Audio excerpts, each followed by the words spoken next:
Hey everyone, I'm Amatras Wolf. Oh my god, that's my old YouTube name. Hey everyone, I'm Audius Wolf, and this is going perfectly so far. But welcome back to Final Fantasy XIV. We are in the last legs of the post Heavensward patches. And so far in these patches,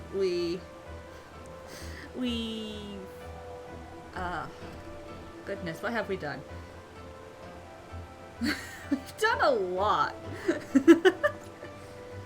Let's see, we tried to do a peace conference with the dragons. Had that fail, then we did the Grand Melee, then had the actual peace conference when Nidhogg, possessing Estinian came, attacked Vidofnir, and then we went to Hraesvelgr for help, got his help, and then defeated Nidhogg, and took his eyes out of Estinian's armor because they had fused to Estinian's armor and threw them into the abyss and saved Estinian from Nidhogg. And I think it's time we do something a little more relaxed. Don't you?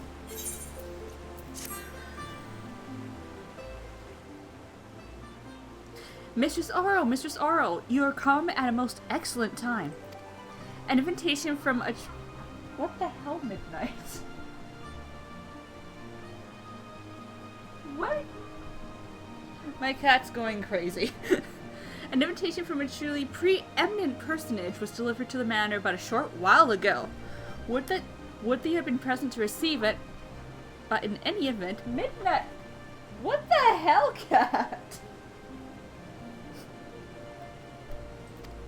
Sir Emmerich de Burrell, Lord Speaker of the House of Lords, Lord Commander of the Temple Knights, and Viscount of House Burrell, cordially invites Mistress Oral to dine with him at his estate. We're going on a date with Emmerich, guys! You seem surprised. The messenger assured me that his lord had broached the subject with you at an earlier date, when the arrangements for the peace conference were still being finalized. Of course, the intervening moons afforded little opportunity for leisure, but with the happy advent of peace, 'tis plain the Lord Commander sees no further cause to delay. What say you?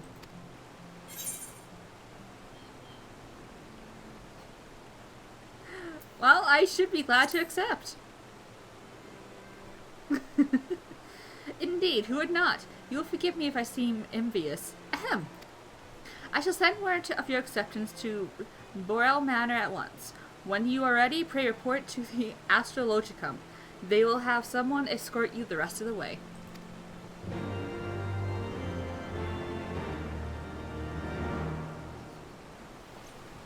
And this is why today Kaharu is in a dress.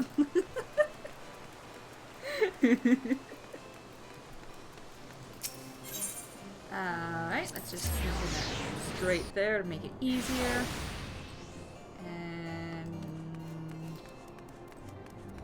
Alright, that's the... Where is it? Where is it? Where am I going? You! Hello! Greetings and well met, Mr. Sorrel. I have the honor and the privilege to serve as head steward of House Burrell, though admittedly our staff is somewhat smaller than those of other noble families. Being countable on one hand. That's okay, dude. My lord will be overjoyed to hear that you have accepted his invitation. As you will soon see, we have spared no expense. I dare say a woman of action such as yourself enjoys nary a moment's respite. Aye, the battlefield beckons even now, I am sure, but for this day we bid you lay down your burdens and raise a glass to peace and prosperity. I think this is long overdue, honestly, given everything we had to go through to get to this point.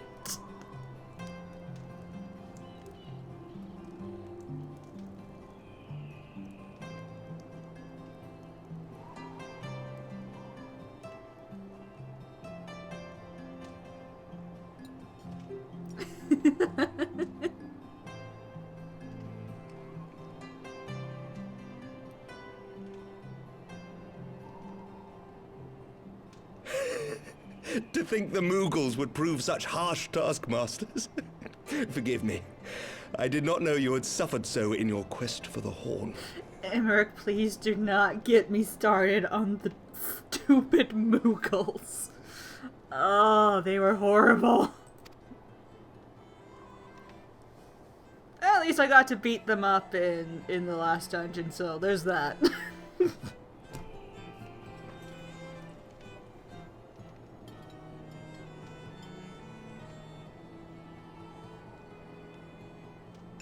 I must say, your spirited accounts always come as a welcome change from the arid reports which fill my days.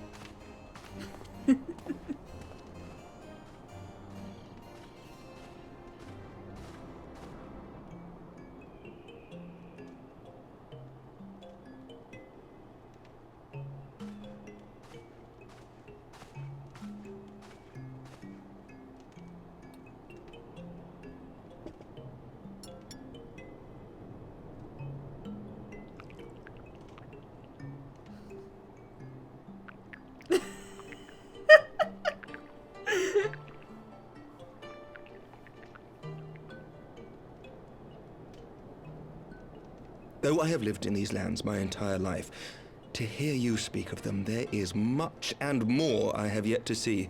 Truly, yours was a marvelous journey. I loved Kahara's just concerned look she had for that moment.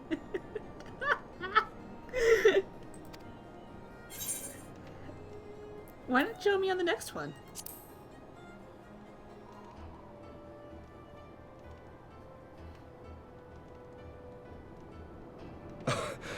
Well, truth be told, when I think back on the sweeping vistas of the churning mists, I do feel some slight pangs of wanderlust. Alas, much as I would like to accept your invitation, I fear my present duties with the House of Lords demand my undivided attention. Someday, perhaps. But not today.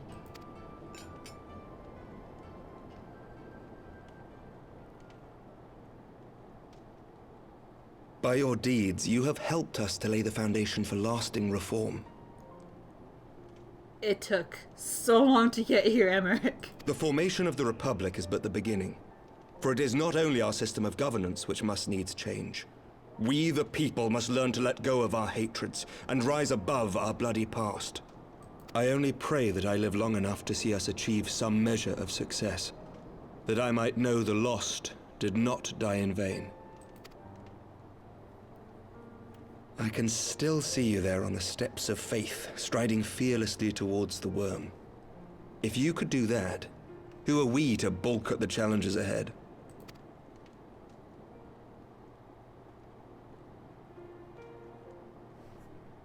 The question of how best to strengthen ties with the other great nations of Eorzea has been debated at length in the Lords and Commons of late. As you may imagine, maintaining stability during this period of historic upheaval is our paramount concern. Of course. Nevertheless, we are greatly indebted to the Alliance for their support during the Grand Melee, and it would be remiss of us not to repay their faith in kind. Of course, we owe you the greatest debt of all, and it is my hope that in extending our support to you and the Scions, we might also express our gratitude to our neighbors, nay, our fellow Eorzeans, whom we pray you will continue to protect.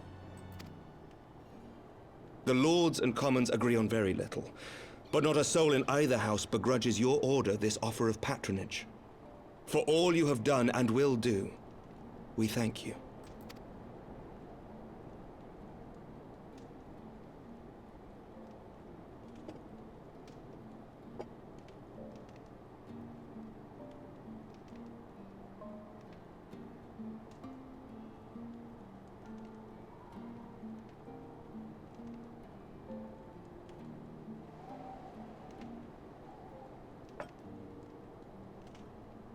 May I ask a personal question?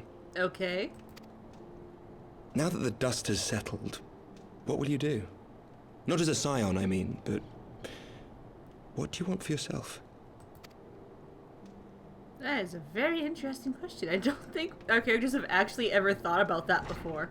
Lord Commander, pray forgive the interruption. News from House Fulton. God damn it, Briar.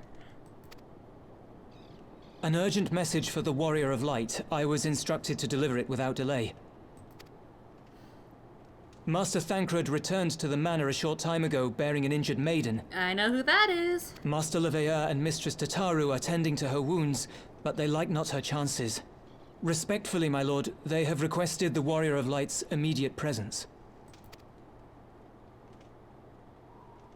You must go to them, my friend, and I shall go with you.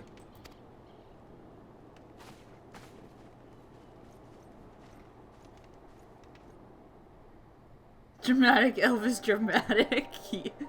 Yeah. For every ending marks a new beginning.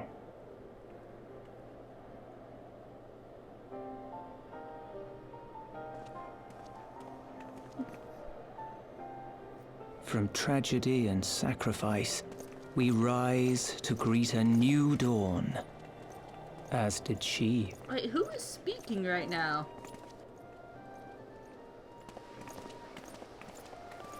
Whose voice is this?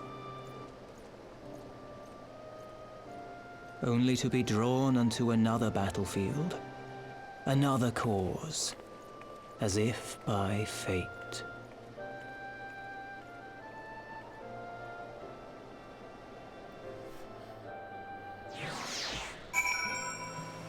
Whose voice was... Wait, whose voice was that? Briar, whose voice was that?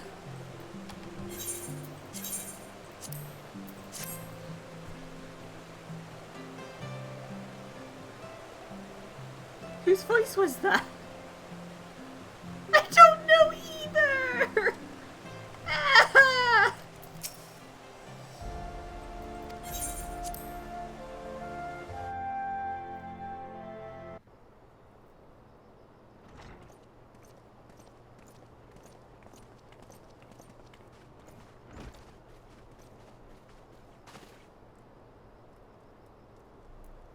Hello, Alize. I haven't seen you since the Binding Coils of Bahamut.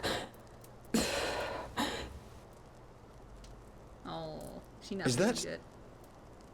Yeah. I haven't seen her since the Binding Coils of Bahamut. Hi, Alize. Alize, Alphino's twin sister.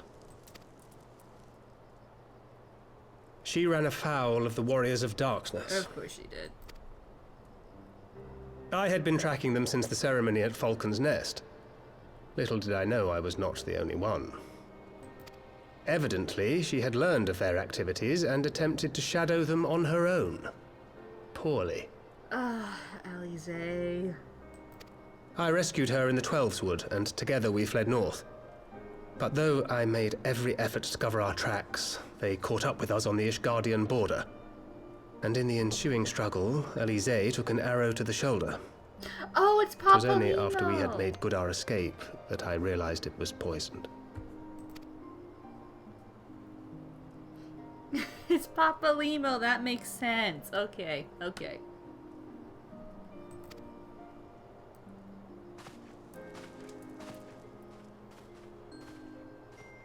Thank you for coming so quickly. And you, Sir Emmerich. Think nothing of it. How is she? We have done all we can for now.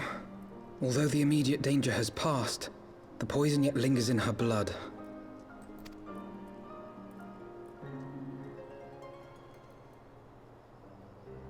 We came to Eorzea together, hoping to bring salvation to the realm our grandfather gave his life to protect.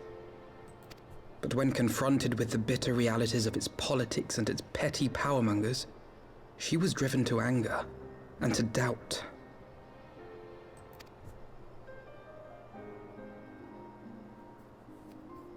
She refused to become embroiled in what she termed Eorzea's squabbles and distance herself from the Scions. Though she remained hopeful of a brighter future, she would walk her own path. Would that it had not been so perilous.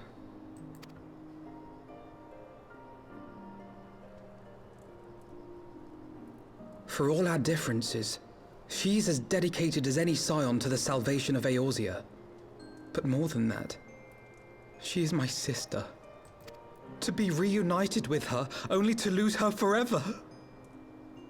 Gods, even to speak the words. Oh, Alphino. Take heart, Master Alphino. She will be attended by our most skilled chirurgeons.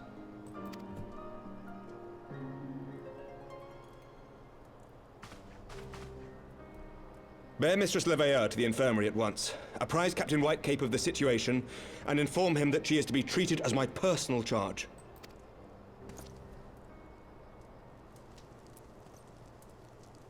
Alphino, is the Warrior of Light... is she with you? Don't go, there is something I must say. Alize's awake.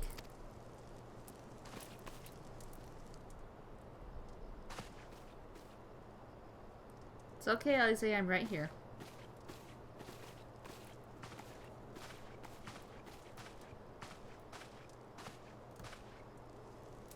The Warriors of Darkness are in league with the Ascians. Slaughtering the Primals is but the first step in their plan.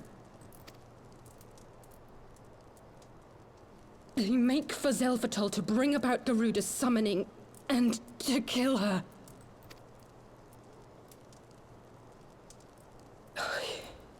You must stop them. And she's gone again. Alright, I shall inform the others at once. we got our course.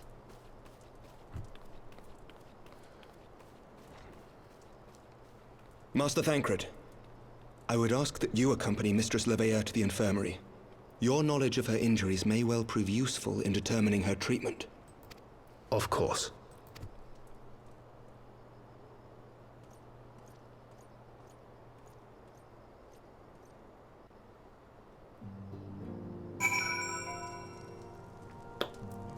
Briar, what are you sending me?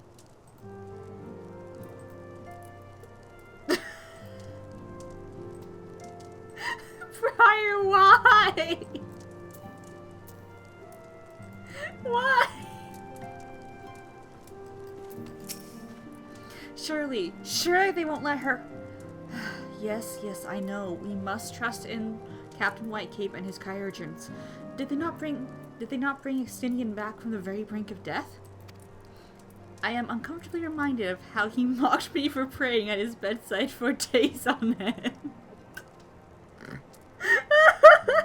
Good old Extinian right there. What say you, my friend? Shall we turn our attention to a matter whose conclusion we have yet the power to influence? Let's see. Determination, spell speed.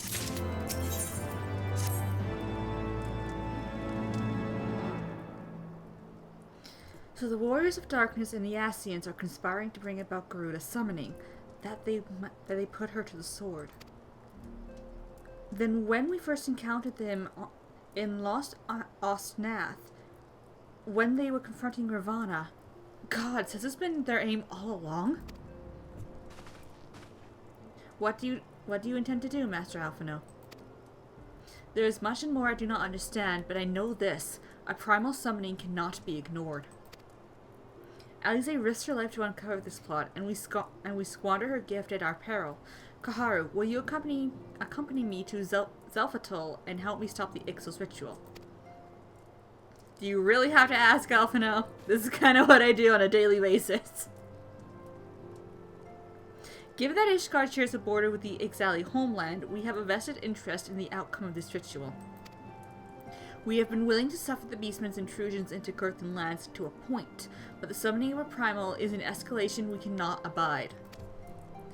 You shall have our fastest airship, Master Alphino. The mountains of Zelfatol are not easily traversed, and this endeavor demands all haste. The gesture is most appreciated, Sir Emmerich, but I fear an aerial approach is destined to fail. This is their homeland, after all, and Ixali... Oh god, hold on, Brain. Their abilities are not to be underestimated. I tried. My brain can't work on some words. No, experience tells me the only conceivable approach is by land. I believe it to be wiser to cross into Zelvatol by way of the mountain pass east of Camp Dragonhead. In that case, I shall send instructions for a contingent of the camp's knights to be placed at your disposal. They will secure you safe passage through the mountains and escort you to Zelvatol. Though my men are unqualified to confront a primal, they are more than capable of contending with the Ixal. We shall be glad of their assistance, Lord Edmont. In any event, Mistress Alize regains consciousness. We will share with you any additional information she may provide. May the Fury watch over you and keep you safe. Then let us be off. We can procure any additional supplies we require in Camp Dragonhead.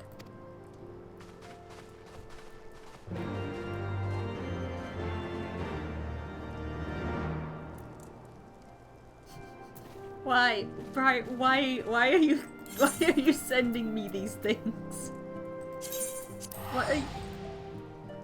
Yes.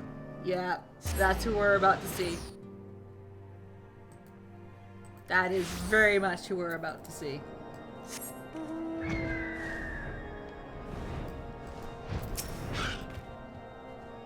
Have you everything you require then? Excellent. The entrance to the pass is north of Heidelin and due east of Camp Dragonhead. Though it is normally guarded by a score of exiled warriors, I have been informed that House for Tom Knights have already dispatched of them. The enemy's gates lie open. We need but walk through.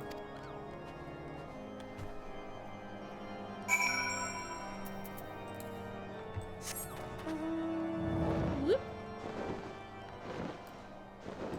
I'm on a dragon.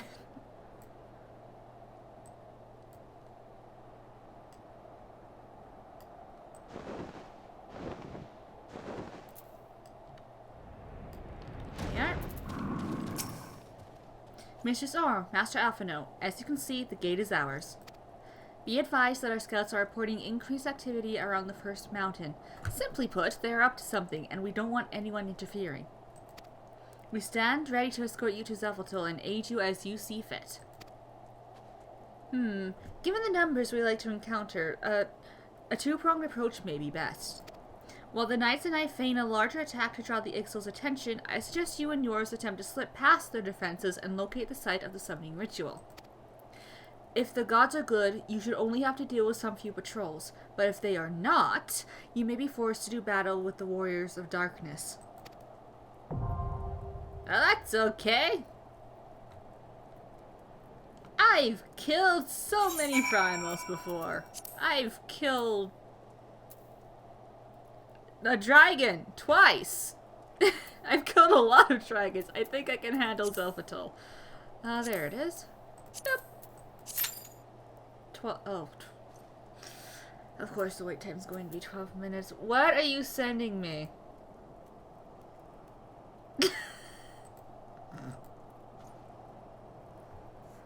Why are you sending these to me? Why?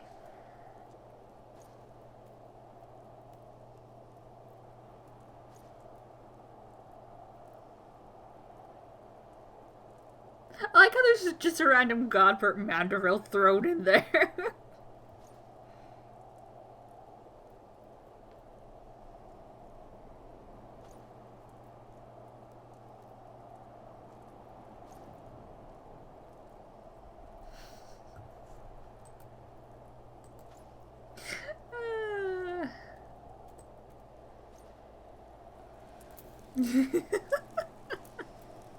Friendship is tormenting your friends.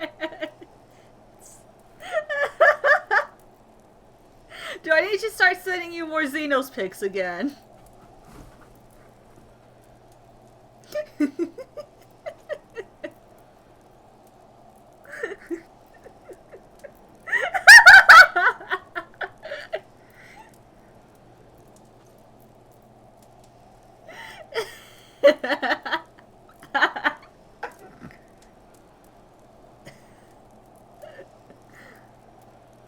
No.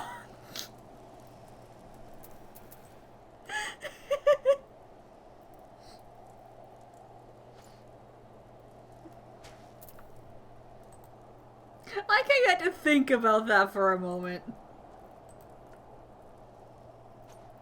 You had to think about it.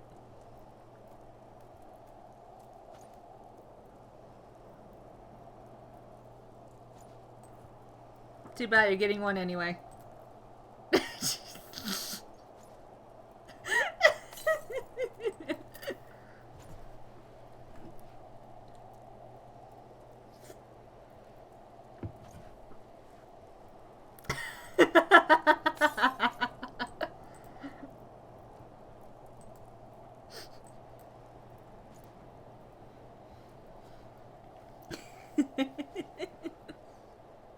Friendship is indeed tormenting your friends.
Gotta love DVS wait times.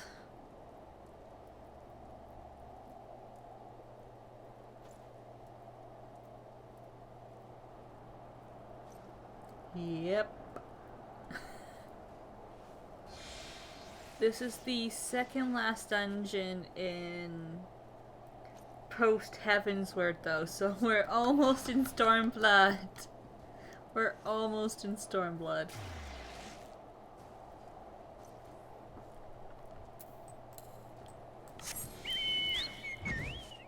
Well, we go for a fly while we wait. I keep forgetting you can't fly very high in the room. You really called Tar Dorian? No! Briar! Tar is not Dorian!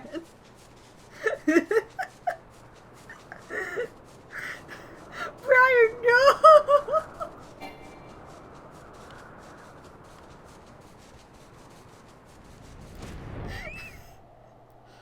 Okay, but Toru's a cat boy. He's not a cat. There's a difference.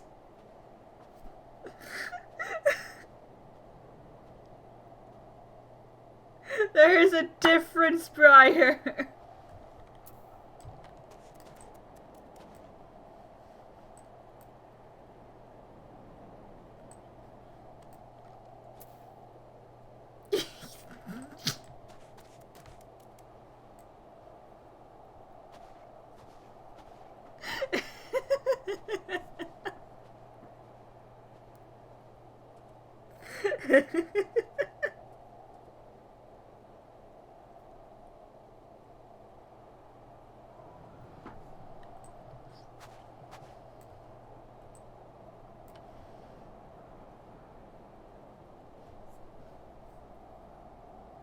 You can see all of Ishgard from here.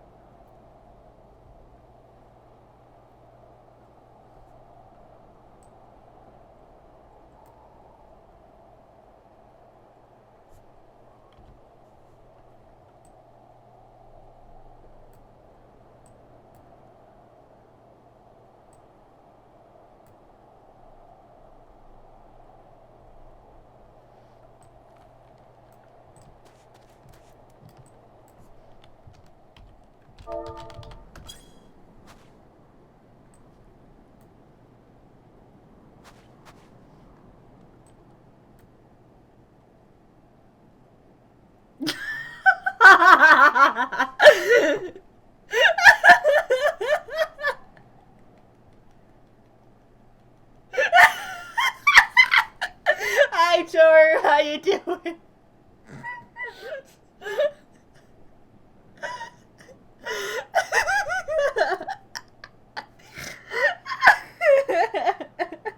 I did not summon him. I think I was watching the stream in the background, just tuned in for that moment.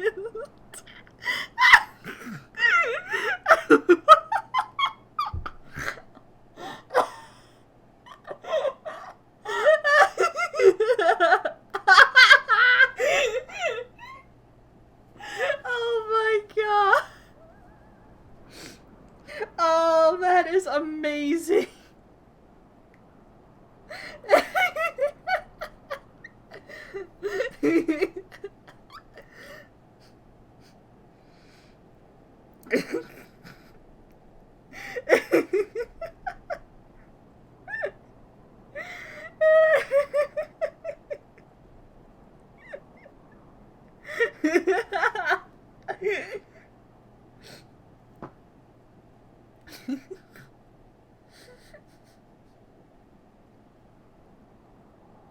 Hey Tori, how you doing?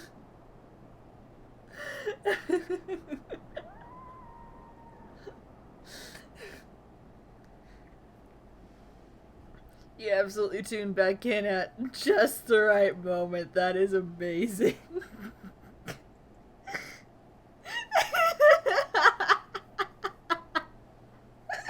Almost, yeah.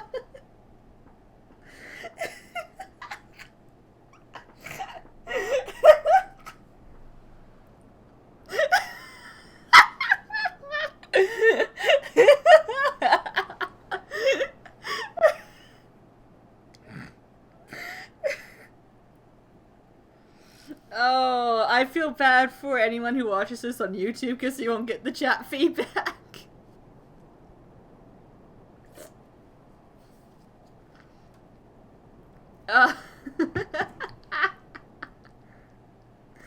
Oh, that is beautiful.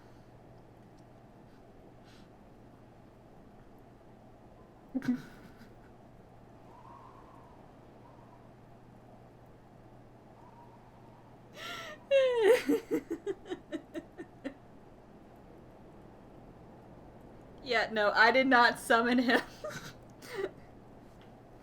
I didn't even realize he was awake earlier enough to watch my stream.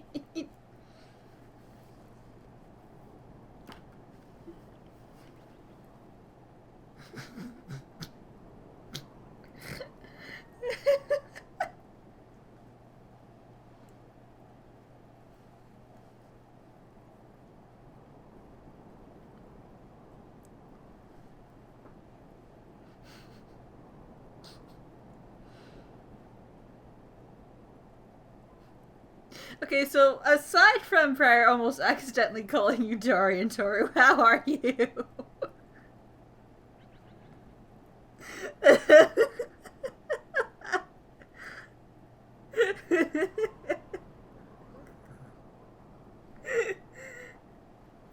And he was never heard from again. Now he just popped in long enough to shout about that.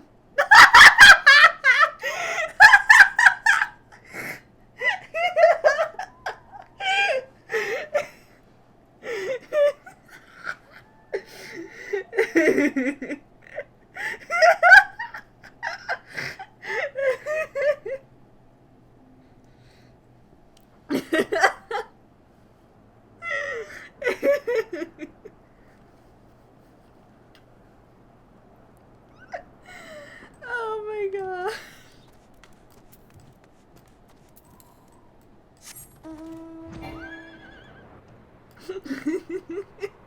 I have 4 more class. I thought tuxedo cats were supposed to be the classiest of the cats. So you have 4 more class than a tuxedo cat.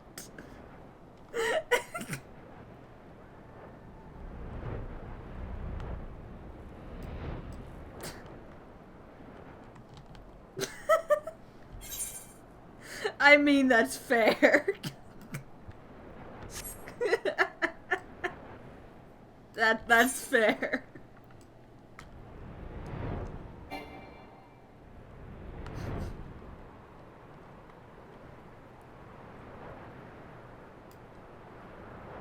Although, if we are referring to the Dorian that Briar named her cat after...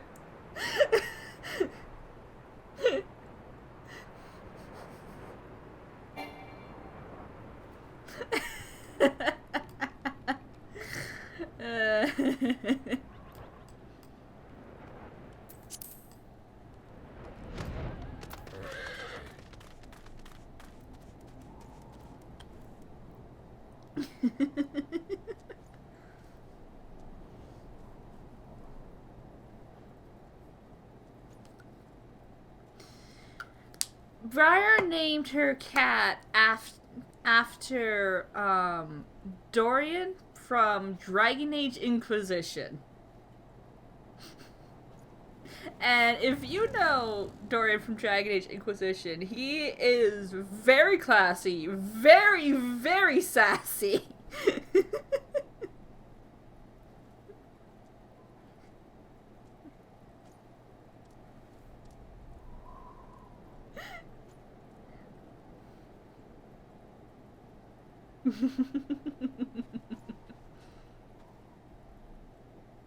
And also very Tevinter.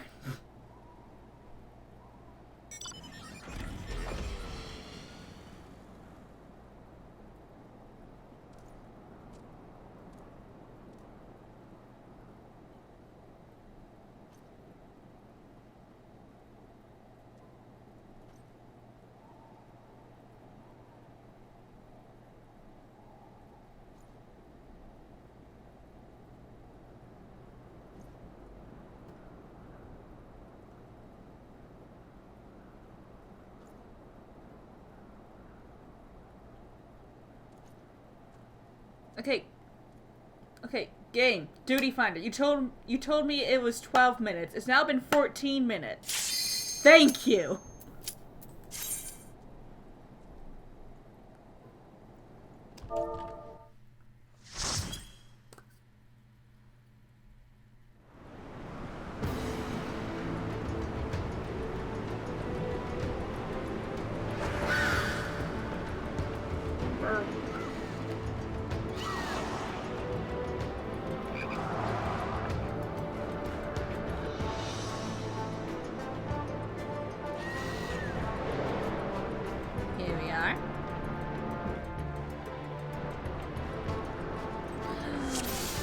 Hades' weapon. Oh, that's pretty. Oh, that's pretty.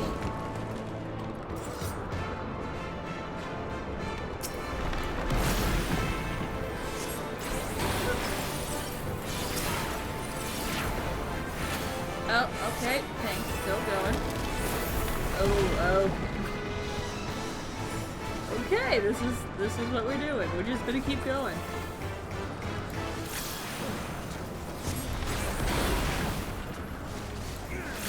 Black on my bar.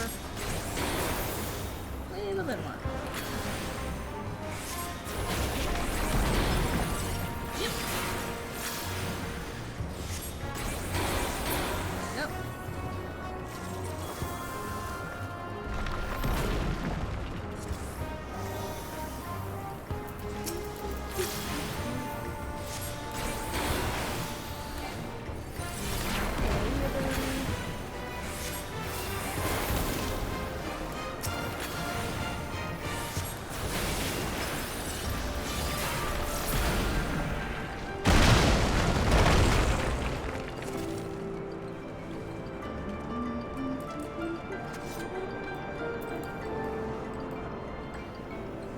Why is everyone sprinting? Oh, he's still going. Tank's still going. I'm a caster. You have to stand still for me. Ah! Oh, this one's too far. Nope. Oh,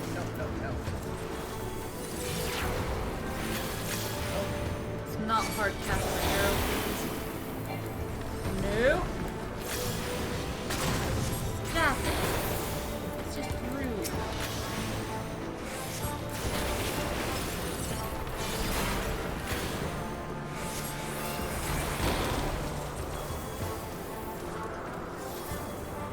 Oh, and the tank's going again. Okay.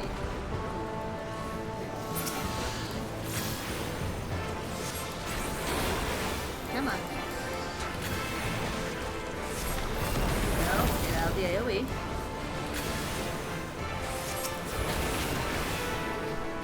Poisoned. The tank. Still has buff off.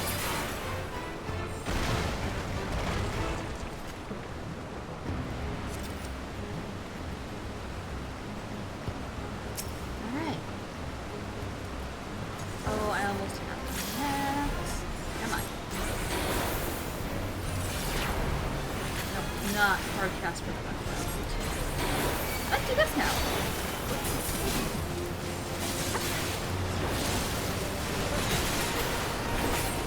You missed. Yep.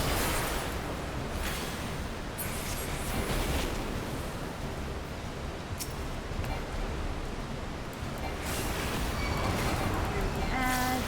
Oh, I'm taking this one. Okay. I guess this is my life now.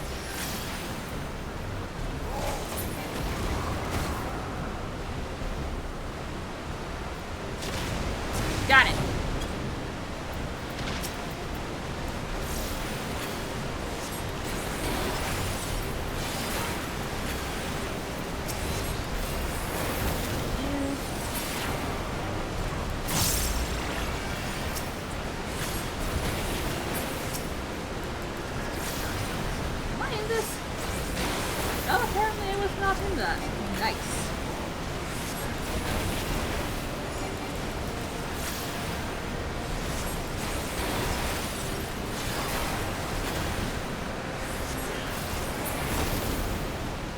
Onward!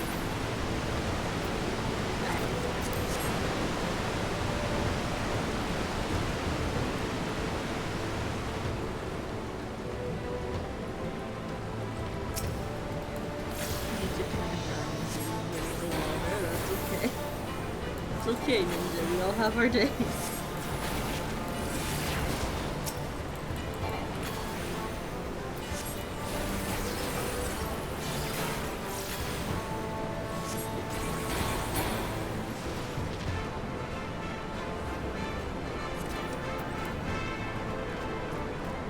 Sprints, but we can't go past this area yet because we haven't killed the enemy.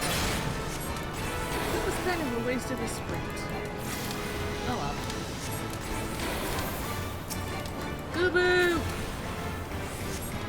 Goo-boo!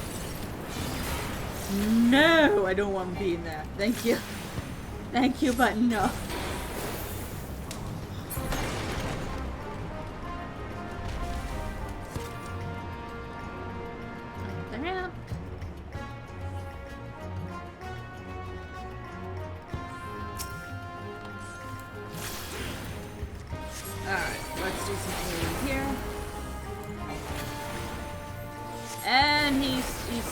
Okay, I guess we're still going. First, oh. Wow, this poor healer. This poor healer. This is just getting pushed to their limit.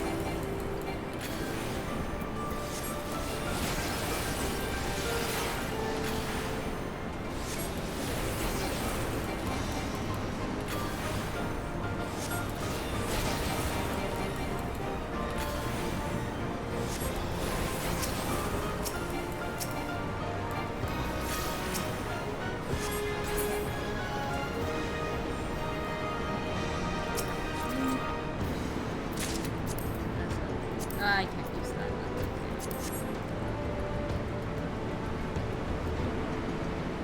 Imposing gate.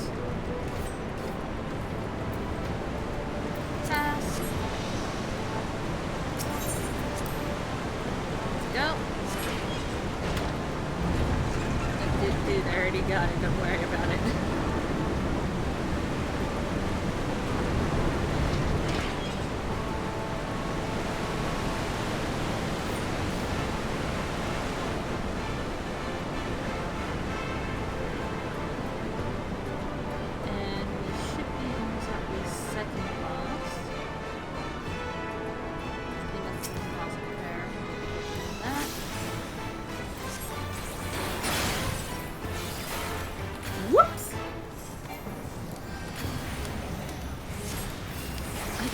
see anything past the fire.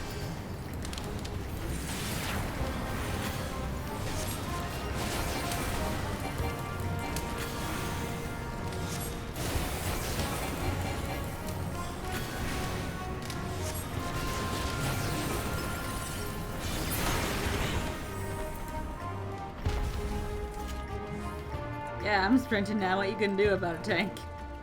What you gonna do about it? Ah, yeah, that is the second boss rush, right? Go, tank! Where's Healer? There's Healer. Whee! Hey. You have a lot of fun here. What?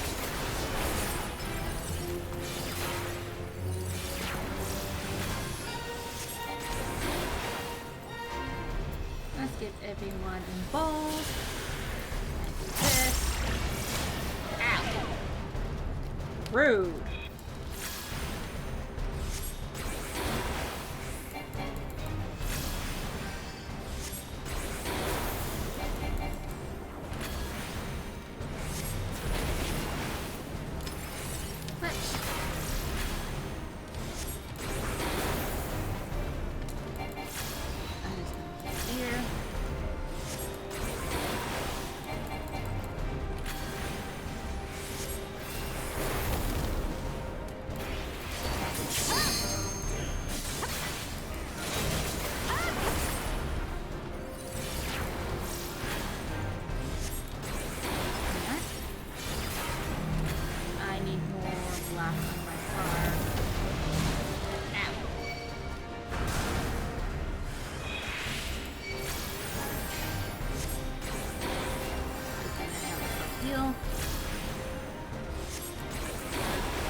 There we go.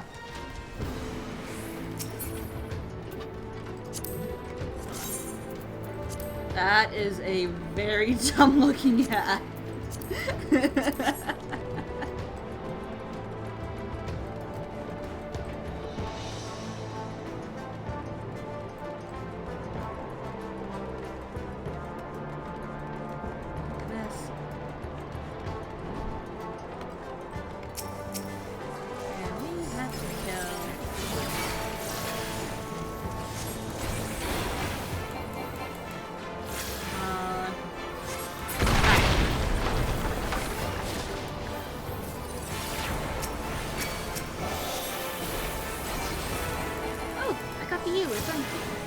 Thank you for the buff.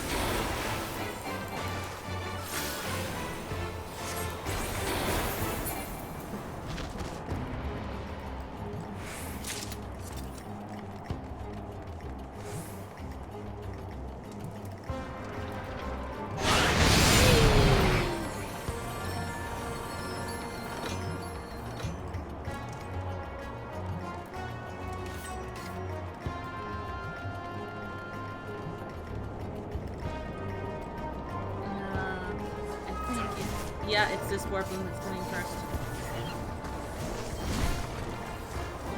Oh, the ninja got the bunny of shame. Oh, poor ninja. Failed the looter.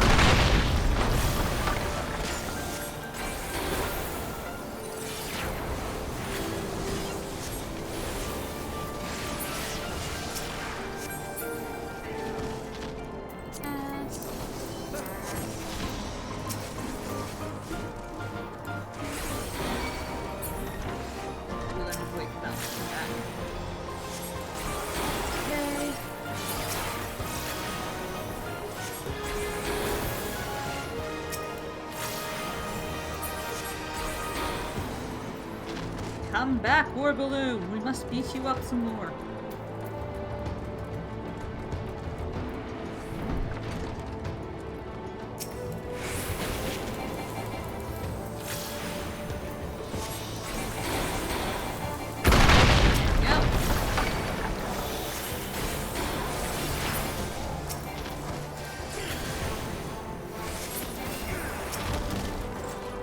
The air song.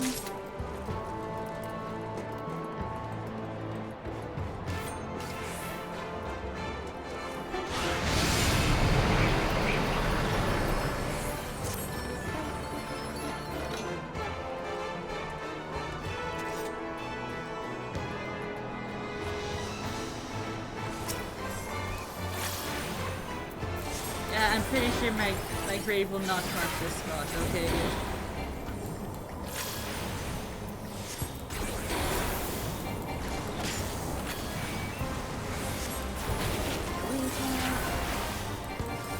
My gauge is full, that's good. I have a ready response. Okay, that's just really good.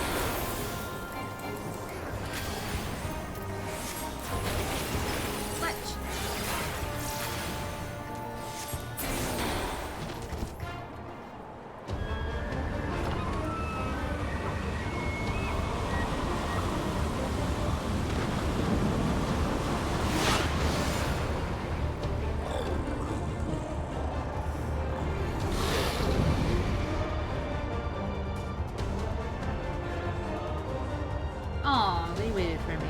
I love it when one party does that. Waits for everyone to finish their cutscenes.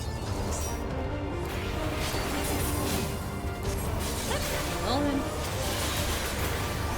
This. That just maxed up. Gauge again.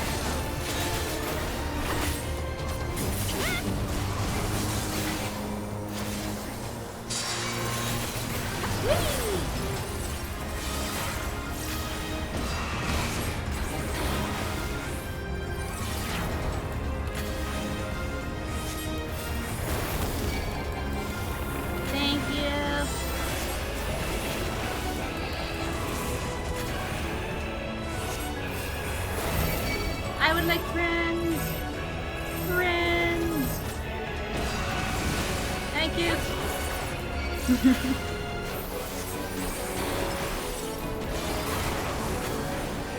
Come on.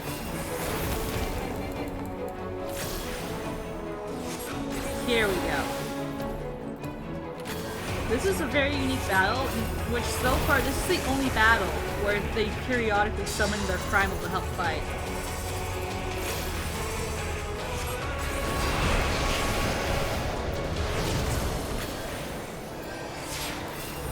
He doesn't stay long, he just kind of appears and leaves.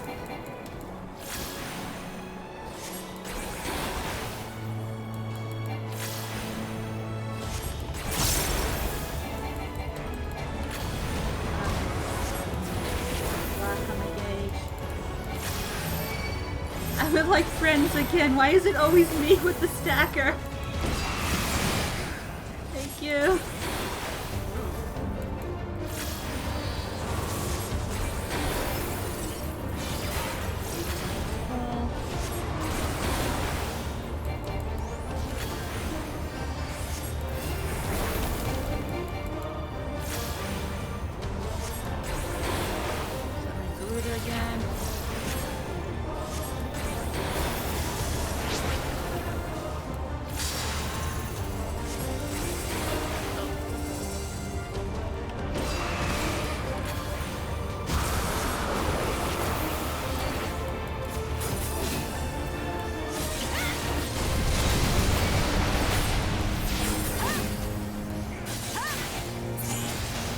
Done.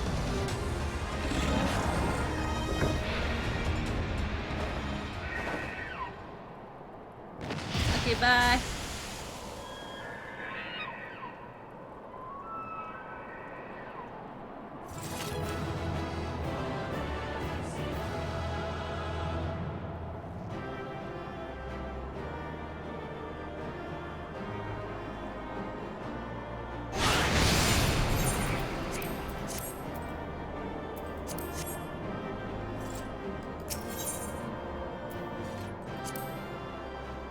I got a commendation.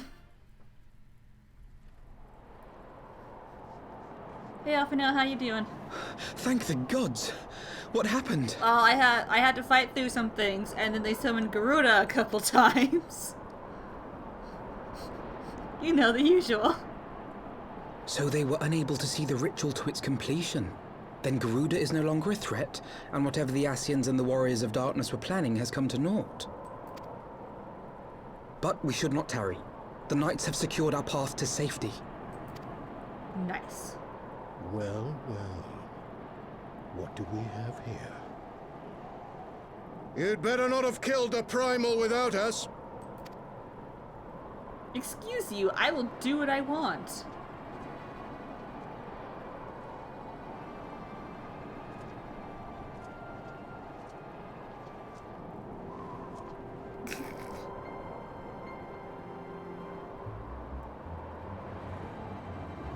You!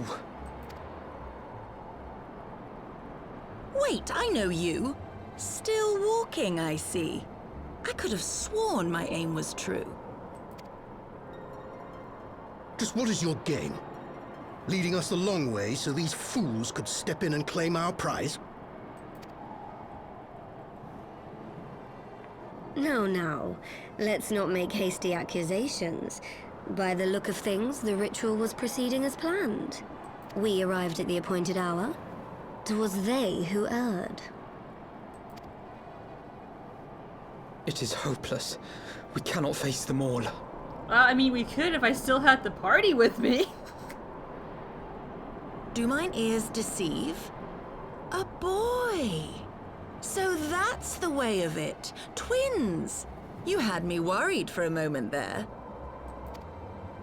Know that I will happily make it quicker for you, if you just stand still.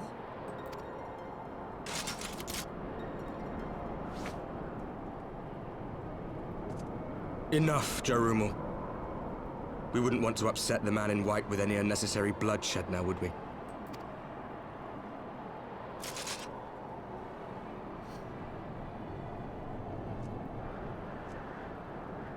You've been awfully busy since we were kind enough to spare your lives. Yes, spare, mean you got your ass kicked by Thancred. While you were idly consorting with the Ascians, you mean? 7 hells! What could you possibly hope to achieve? Should I explain it to you? Very well. Consider it a reward of sorts for beating us here. You know the tale of Heidelin and Zodiac, I take it? Of the Great Sundering and the reflections it created? Yes, I know far too much because I've played through this before, but we have been told the basics of it up to this point.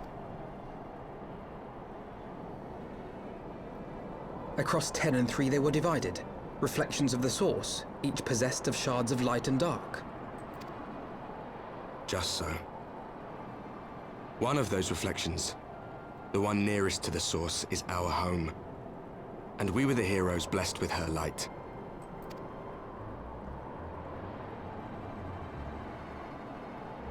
But not all worlds hold light and dark in equal measure. In ours, the power of light was greater by far. So the Ascians, who once threatened our home, were no match. And they fell before us, one after another, till none were left. Victory, we thought. And then came the light. A flood of pure, blinding radiance, annihilating shadow and color and life itself. Ere long, it will consume our world, leaving naught in its wake but blank perfection. That cannot be. Do you honestly expect us to believe such a story? Believe what you like. But it has happened before, on a world far removed from ours. The 13th, which was swallowed by the dark and transformed into what you call the Void.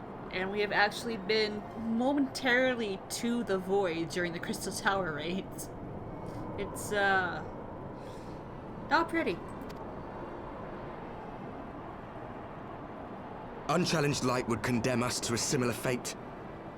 And so we joined hands with our former enemies, and with their aid came here, to the source.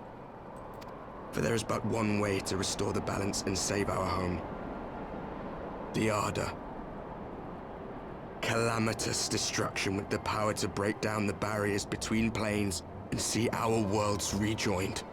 But you do realize that would literally mean the death of everyone on your home in order for our worlds to be rejoined again.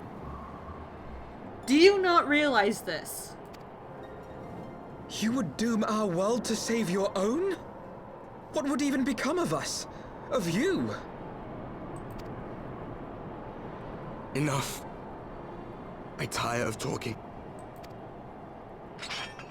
You know our cause. You know what is at stake. We are prepared to do whatever it takes. Briar. Are you? World of Darkness is literally the void.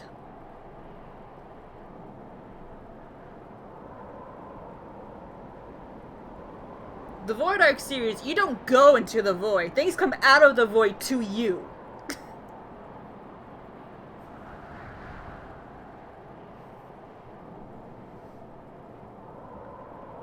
There you go.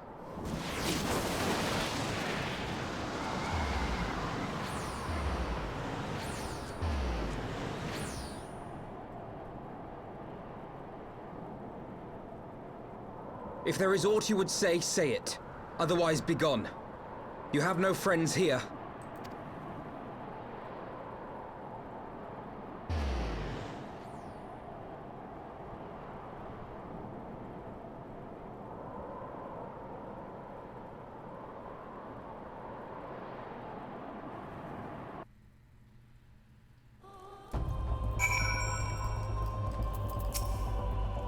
All things considered, we should be grateful to have survived that encounter. Do you think it could be true? That to save their world, they must bring ruin to ours?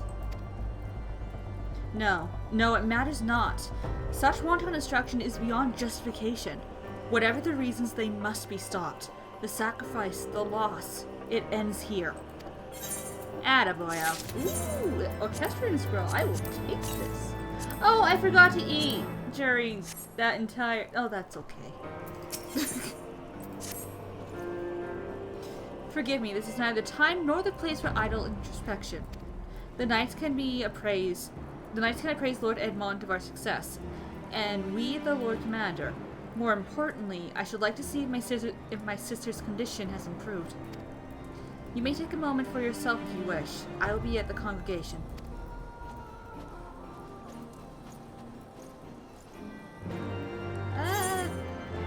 Let's take a moment. I need to repair my gear. I don't care how little damage I've taken, I need to repair my gear.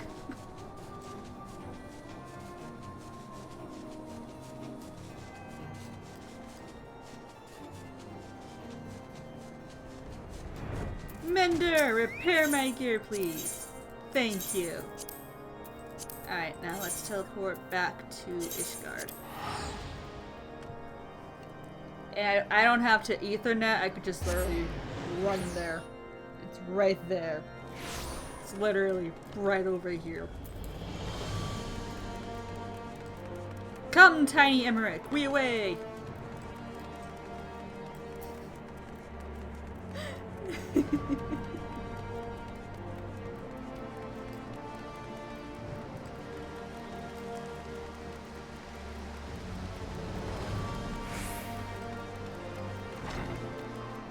Emmerich, I have arrived. It brings me joy to see you safely return to us, Kaharu. What news from Zelphatal? Then we were not too late. On behalf of Ishgard, I offer you my deepest thanks. As for we who remain behind, Mistress Y'shtola has been tending to Mistress Alize in your absence, and I am pleased to report that she has regained consciousness. That is good. I imagine you have many questions, especially given your recent encounter with the Warriors of Darkness. I know I do. Come, let me show you to her room.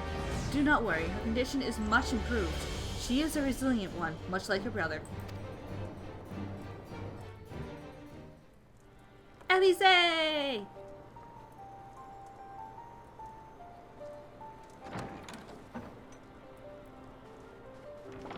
Alize, how are you feeling? Well enough, brother. Thanks to the kindness of our hosts. When they told me you had departed for Zelphatal, I found that I could rest. Aww. The outcome seemed a mere formality, as did your safe return. Thank you, my friend. No problem. This is what I do on a daily basis. I take it your mission was a success. Well, obviously.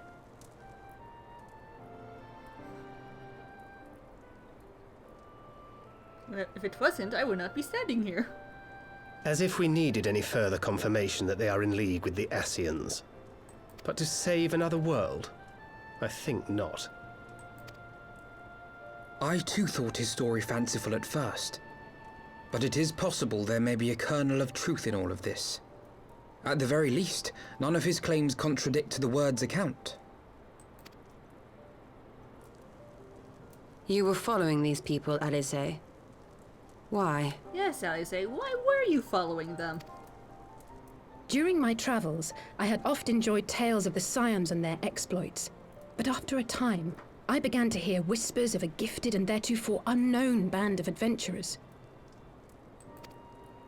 Adventurers who had supposedly sworn to travel the realm slaying primals in the Scion's stead. Indeed. The Warriors of Darkness. And in the course of investigating these rumors, you stumbled upon the Ascians' involvement.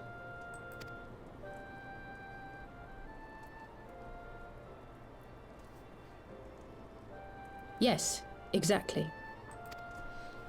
Forgive me, but if these Warriors of Darkness mean to bring about another calamity, to what end do they hunt primals? To unbalance. To prompt an escalation.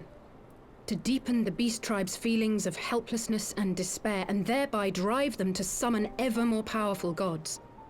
And lest we forget, these events do not occur in isolation. No. With their patron deities being slain left and right, the news of man's victory over Nidhogg must surely have sown panic in the minds of the beastmen.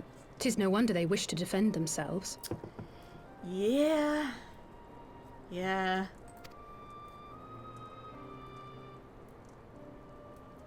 Power answered with greater power, death with more death.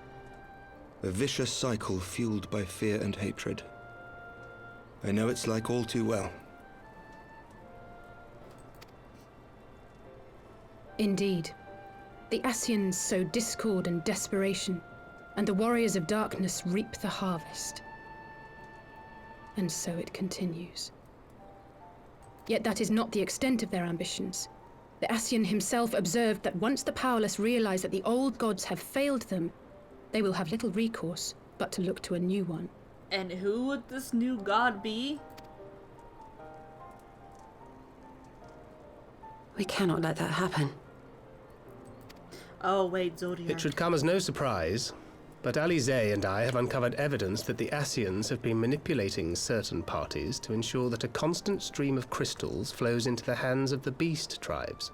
Of course they would be doing that. If we sever these supply lines, we should at least be able to slow the escalation. Agreed. Kral and I shall journey to Zelfatol and learn what we can of the Ixal's source. Thank you, Stola. Then I, for my part, pledge to lead a similar investigation into the origin of the Nath supply. That is a good idea. Thank you, Emmerich. Sir Emmerich? As a member of the Eorzean Alliance, Ishgard is honor bound to play an active role in maintaining the security of the realm. You might also say that I have some personal motivation, given the Ascians' dealings with my father. That is also true. However, Yep. I make no secret of the fact that my knowledge of primal beings is scant at best. As such, I should be most grateful if one of your order were to assist me. Allow me, Sir Emmerich. I have dealt with the Nath before.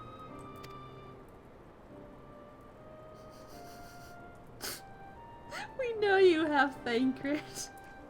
Let us consult with Orianja then. Given his dedication to the study of primal beings, I should be surprised if he could not tell us something of value. Allow me to accompany you, brother. And before you think to refuse, know that I am not the girl I once was. I shall not be a burden. You have my word.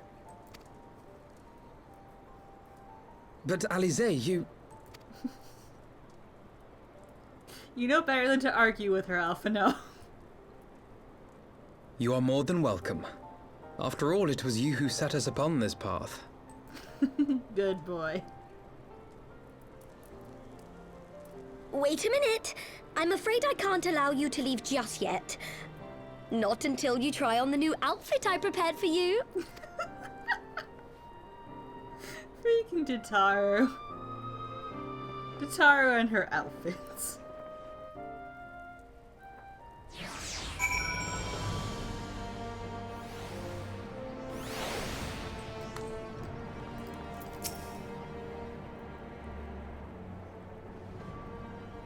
To think that the three of us plumed the depths of the coils and confronted Bahamut himself. Had I not been there, I would struggle to believe it. Shortly after we parted ways, I heard that she had taken to the road on her own, apparently on a journey of self-discovery. Precisely where to, I never learned, though I suspect that was by design. So she enjoyed hearing tales about exploits, did she?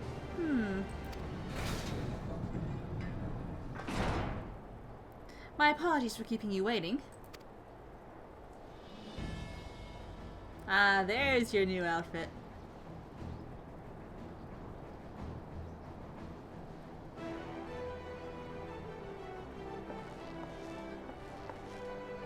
Right then, shall we be off?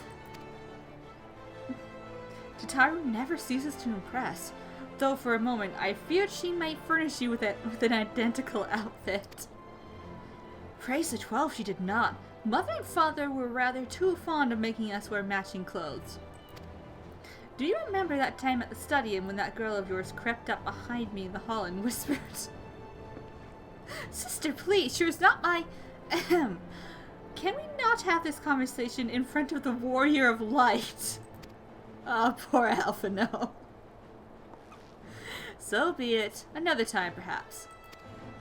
To be honest, Kaharu, I wasn't planning on seeking you out just yet. When I set forth on my journey, I did so with grand ambitions. As you may recall, I promised I would not disappoint you. I pray you will forgive me if I do. I've been meaning to ask about the carriage. Ah yes, the carriage that so fortuitously arrived to spirit us away from Ul'dah after the banquet. The driver informed me that I had my sister to thank for his presence in Ul'dah. How did you know to send help?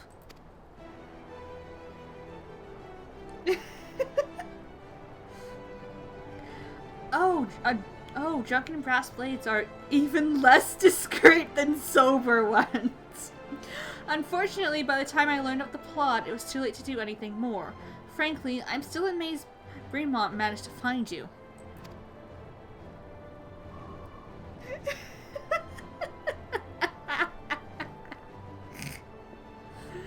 New garments aside, I must say that you seem different, more resolute than when we last met. You have the look of a woman who is ready to fight for the future of Eorzea. To the extent of my abilities, perhaps, but I have no delusion of grandeur, nor will I pretend to have found myself or any such thing. I am here today because I would regret it if I weren't. That is all. Fair enough. Let's depart for the Waking Sands, then, and see if Urianger can be of assistance. Pray return to the Waking Sands. Where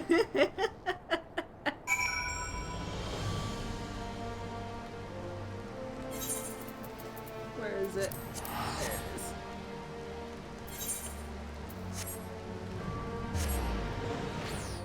Pray return to the Waking Sands.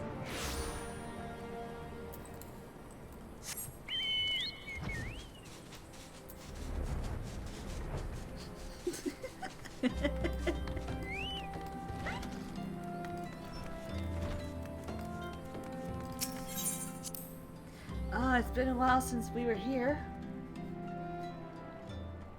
Urianger! Urianger, apologies for calling upon you unannounced. Why, Master Alphino? Would that scholar had not seen fit to grant me knowledge of thy coming? What bringeth thee and thine here this day? The warriors of darkness have returned. Pray, allow us to explain.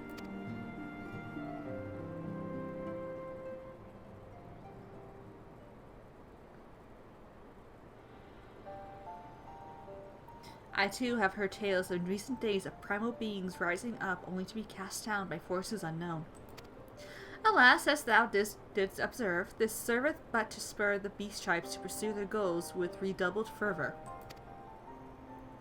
We have two objections at this time. Identify and remove the source of the beast tribe's crystals, and to take direct actions to prevent any further summoning rituals from reaching completion.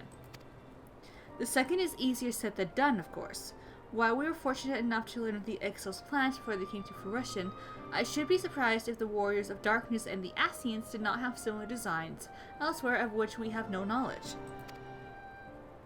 That were wise to come hither, for this very day did I receive tidings most troubling from across the Straits of Merlthor. Ogomoro stirreth, and there are whispers that the Lord of Crags neareth his return. Mere rumors, mark thou, but in light of thine own discoveries, thou canst ill afford to turn a deaf ear to their claims. Aye, we must be certain the truth of the matter for ourselves. Let us consult with the Maelstrom forces stationed at Camp Overlook, Kaharu. I think I remember to get the ether right there. Thank you for your counsel, Urianger. Pray inform us should you learn aught else. I shall.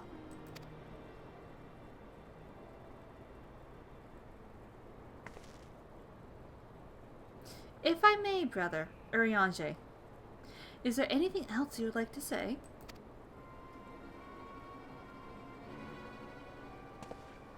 Alize? If not, then never mind. I only ask because you're normally rather more verbose. Nothing to add? Very well. Ere we depart, I wish to make a request. The Warriors of Darkness spoke of how the Order had the power to break down barriers between planes, that our worlds might be rejoined. I would ask that you research this for us. Being nowhere near as well read as you, I'm sure I wouldn't know where to begin. That said, I've heard tell of a promising tome, the Guron Oracles. Mayhap you could start there.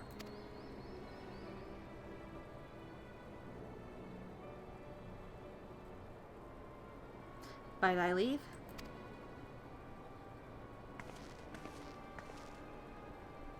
Camp Overlook, was it? Very well.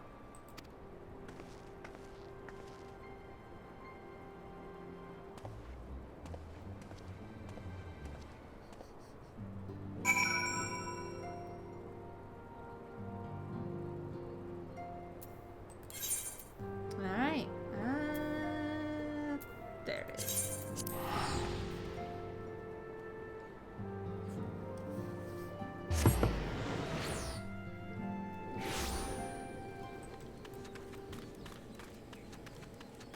Hello! 7 hells. At this rate, I'll have to appeal to Maelstrom Command for reinforcements. Whatever it is, we don't want any. I'm not selling anything, dude.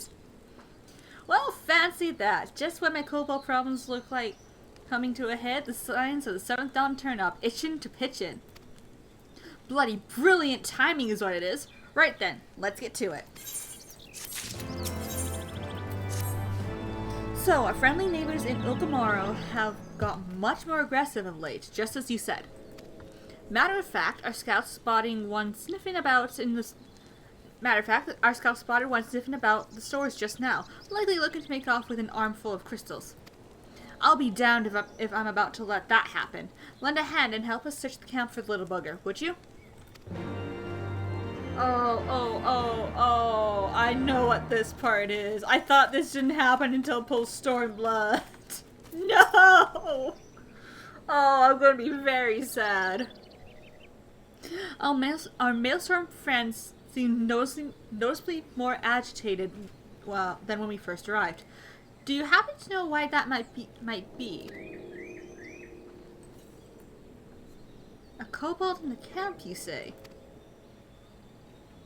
That would appear to corroborate Urianger's information, yes.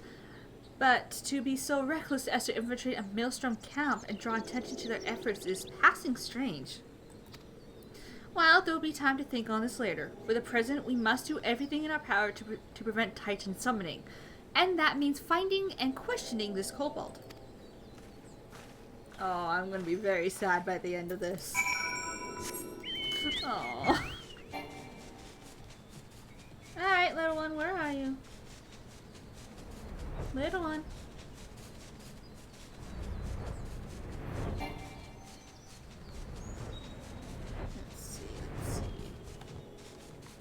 No. It's a good thing I can fly. Are you up here somewhere? There you are.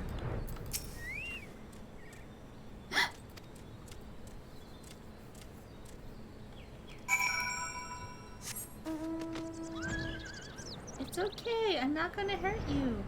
I just want to talk. Stay back! Away, far, back! I'm not a... it's no use. Pointless, hopeless, no use.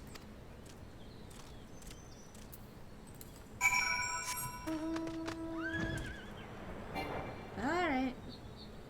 Come on. There you are. Please, don't hurt me. I only wish to talk. Yes, just talk.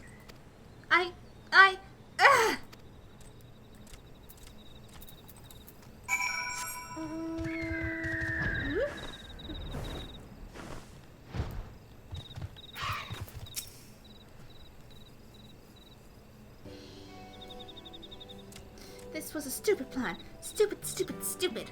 But if I tell no one, then everyone will. Ah! She found me again. What to do? I come in peace. Only to talk. Speak, say, talk. So please do not hurt me. So this is our wily kobold infiltrator, is it? No wonder the soldiers were on edge. He could very well give one a bruised knee. That's sass. Huzzah! We found him. Fine work, Scions. So, little one, thought you can sneak into my camp, did you? Plotting to steal my crystals, were you? No! I came to talk, to ask for help. But when your soldiers saw me, they drew their weapons and shouted, and I... Now, let us all take a deep breath and discuss this like civilized individuals. What is your name, child? Pikmin Gabu of the 620th Order. At least, I will be a Pikmin. One day. Well met, Gabu. I am Alphino, and this is my sister, Alize. Gaharu, the woman who found you, is our friend. And now that you know our names, we can be friends too. Why is Alize just like glaring at Alphino right now? Look at her. Alphino, what did you do? Now, Commander Bleodin here thinks you wanted to take his crystals, Gabu, but you say you came to ask for help. Why to us and not to your own people? What happened, Gabu? Can you tell us?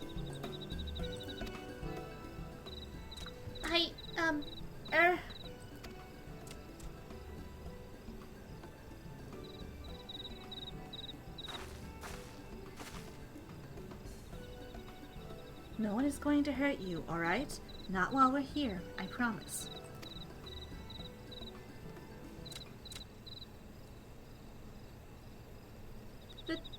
The Patriarch, he's...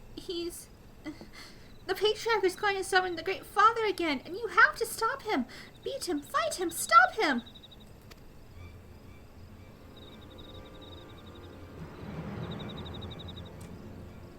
Gabu's parents said they didn't want it, along with many others. But the Patriarch wouldn't listen. He was so angry, raging, fuming, angry. He said that if they didn't have iron in their hearts, they would serve as coke for the furnace. And when the guards took my parents and the others away, and I haven't seen any of them since. Coke for the furnace. I do not want to believe it, but I have heard tales of folk I fashioned from the bones of beastmen, which worshippers used to summon in their rituals, hoping to summon more powerful incarnations of their gods. By the 12, that is sickening. No one listens to Gabu, no matter how much he cries, pleads, begs, cries. They do not listen, only talk about punishing the overdwellers and praising the Great Father. Gabu loves the Great Father, and he loves his parents too. So please, help Gabu stop the Patriarch and save his parents.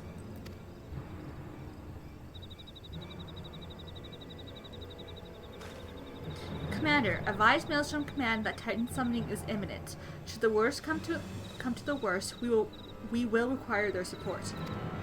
Time being of the essence, we three will attempt to infiltrate the Kobold stronghold, secure their crystals, and free the prisoners.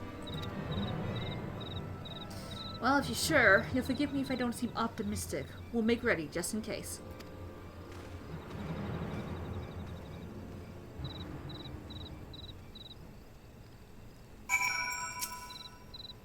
I have faith that we may yet stop the ritual. We would surely have detected the associated etheric disturbance had Titan manifested already. But I cannot speak for the prisoners. 12 have mercy. That they would even contemplate sacrificing their own flesh and blood. Brothers and sisters, mothers and fathers. Time is of the essence. We must see what else Gabu knows and formulate a plan without further delay. Gabu, my son! I heard the Great Father Titan loves crystals, cherishes, covets, loves them, and if we gather enough, he will return. That's why the Patriarch told everyone to go forth and gather them. So I was thinking, if we all take the crystals away, maybe the Great Father won't come. Very good, Gabu. I was just thinking the same thing. Do you know where these crystals are stored? Oh, I know. Oh. Several spots, each defended by a different order. Gabu wanted to steal them, but he was too afraid to go alone. Yes, too afraid to go alone. But together, we can take them away and hide them. Come. Gabu will lead you to the first cache.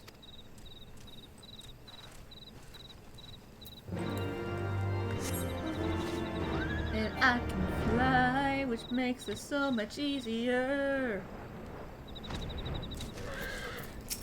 Oh. Sorry. Alpha, no, you got in the way. Quickly.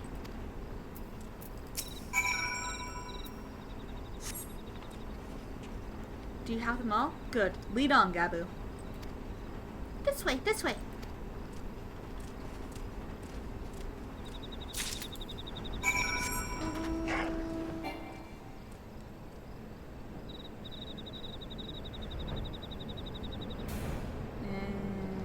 And here we are.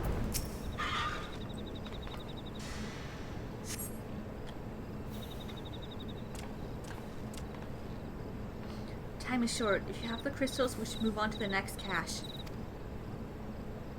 Do you hear me, brother? Brother! Aye, it's just that.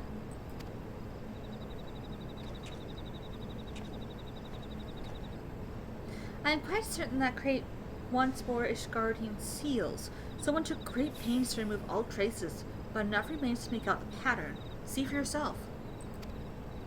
I struggle to imagine kobolds traveling to Kurthis to obtain crystals, much less bothering to conceal their origins. I suspect these crystals were smuggled into Vilbrand by another party, most likely upon the Asians, as Thank had speculated. I don't understand. Who are the Asians? Do they worship the Great Father Titan too? Ah, never you mind about that. As Alice said, we do not have a lot of time. Can you lead us to the next cache, Gabu? Yes, of course. Gabu knows the way. The next one is the last and is very large, very big, very huge, very large. I love Gabu so much. Oh, he's so cute.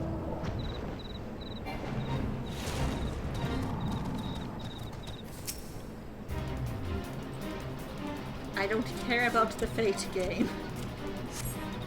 Though you cast about for a time, you see no sign of the crystals. Oh, that's not good.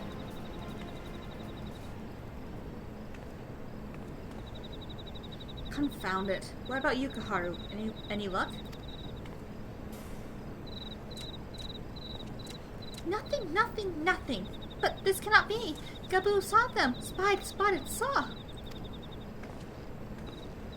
Think, brother, think. They must have moved them, yes? The question is, where to and why? Within Okamoro, where they summoned Titan once before and mean to do so again. It is the only explanation.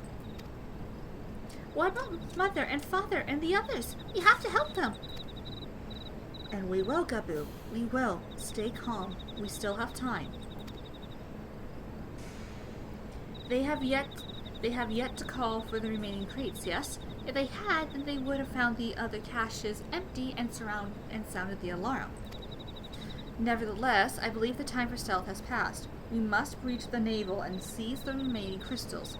There is no other way to prevent Titan summoning. But first, give me your crystals, that I might deliver them into Commander Bulladin's custody.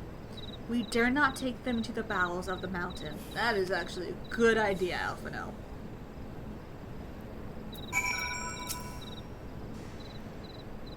The crystals, Kaharu, if you'd be so kind. There you go.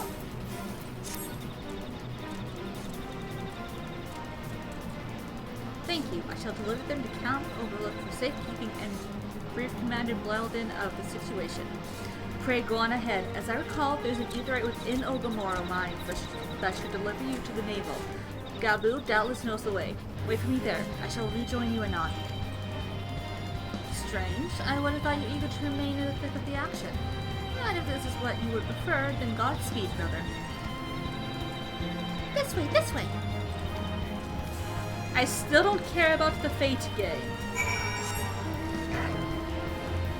Apparently nobody does, because nobody's doing the Fate. You can stop any time.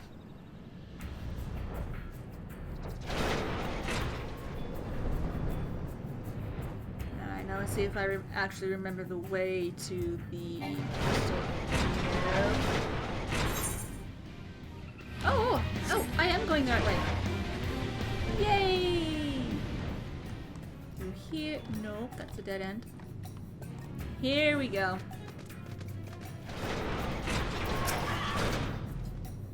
Ah, I take it this is the aetheryte we seek. Right then. As soon as Alphino arrives, we go. I trust you're feeling suitably heroic, Kaharu. There's no telling what sort of resistance we'll face in there.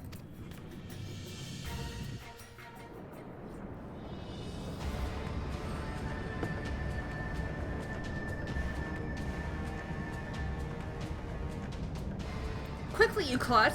Briskly, swiftly, quickly! I will not suffer any further delays.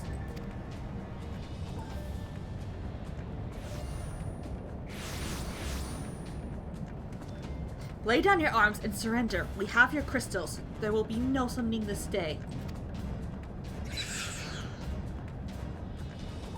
Overdwellers? Here? But how did you...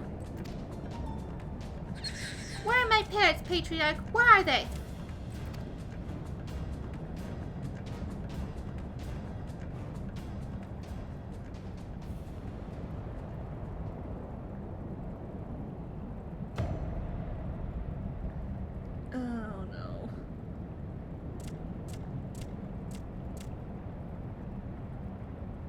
Mother?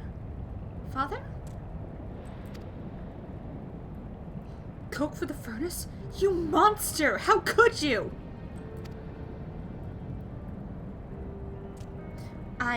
We are but servants of the Lord of Crags.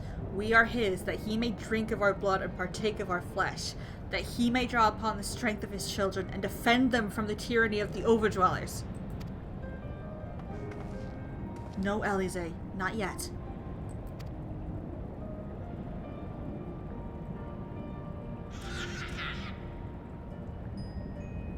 I understand, Patriarch. I do. Your fear, your anger, your hate. You would do anything to protect your people, anything to deliver them from despair, whatever it takes to ensure that those who threaten you can never do so again.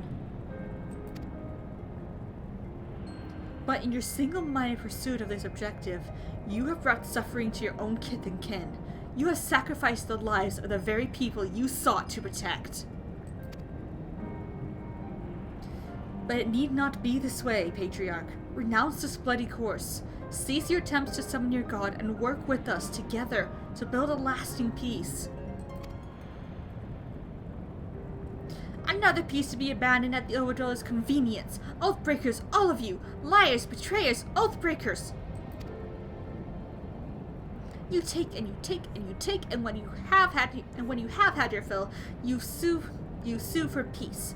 You promise that this time is the last, until you grow hungry again. And when we dare to defend ourselves, you declare this beast tribe cannot be suffered to live, that our god drains the land of ether and brings naught but suffering, death, destruction, suffering upon us all. I will hear no more lies from you and yours, Overdweller.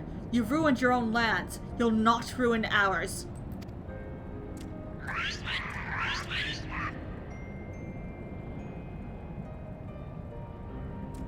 I said I'd come for you, and I did. I'm here. I'm here. I'm here. Say something, please. Please.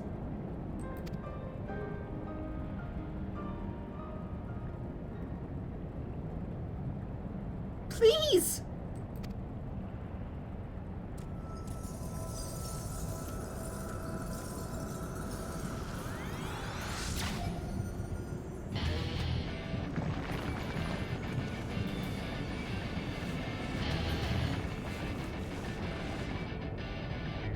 Wake up!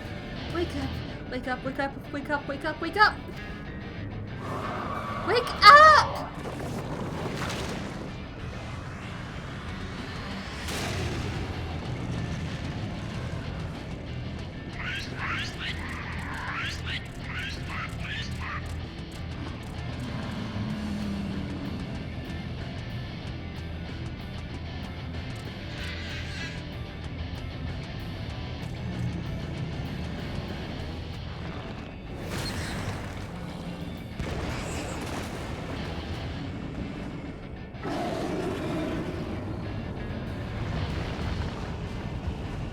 Seven hells.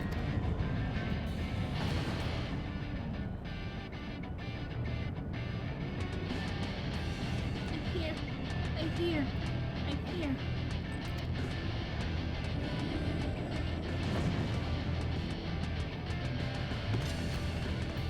Alphino! Leave him to me!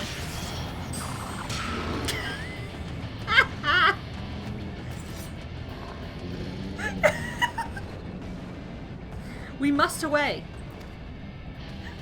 Stupid carbuncle.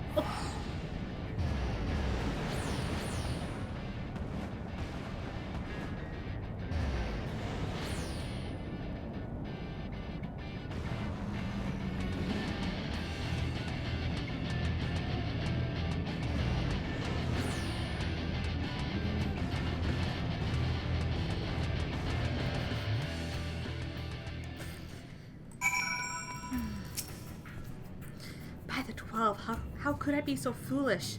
I should have known better than to let Gabu accompany us, given what we were like to find.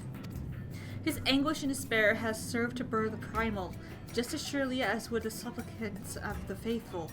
Worse, being born of such tumultuous emotion, this incarnation of Titan seems incapable of naught but violence.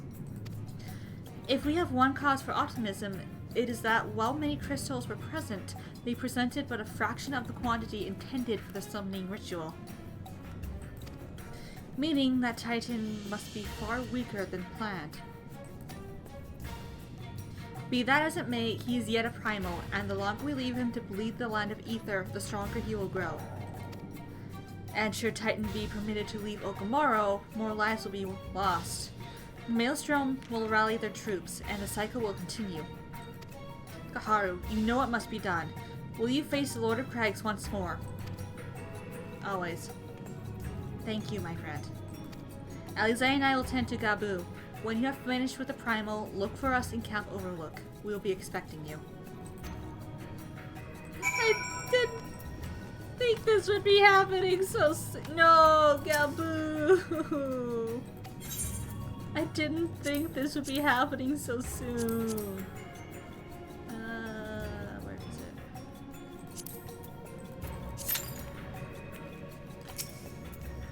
Fight well, Kaharu. Fight well. Oh, poor baby.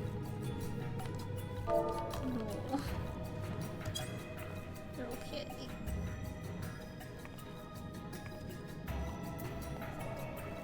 I didn't think this storyline would be coming so soon. No.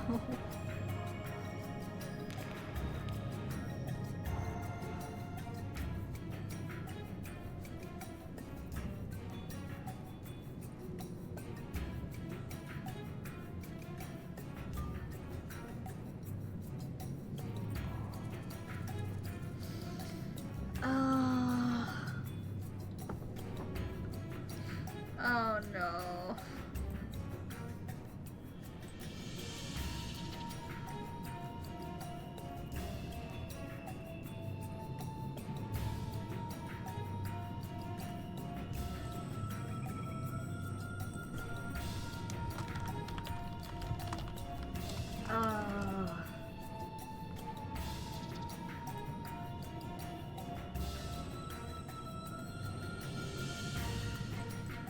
Oh, poor Gabu.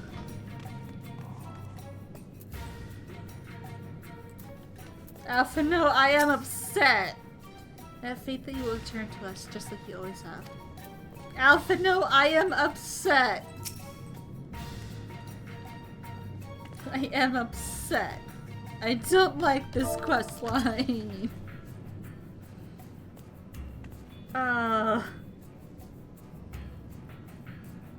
I don't like this quest line, guys.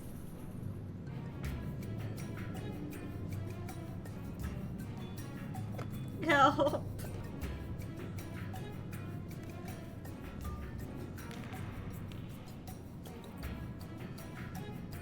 Oh, poor Gabu.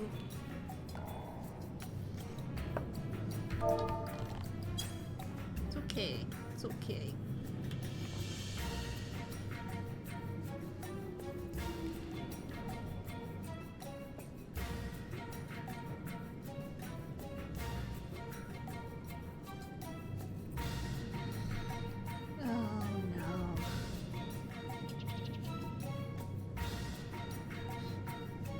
I didn't realize that this was the next quest line that I had to do, and I'm very upset right now. Oh. Oh. Gabu, no.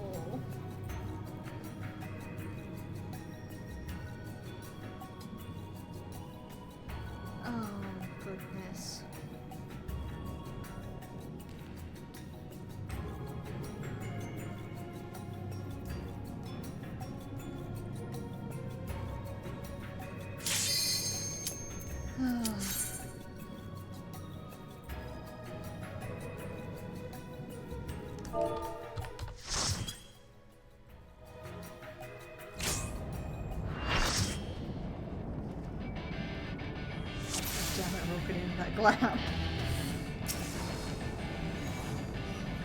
Alright, let's do this.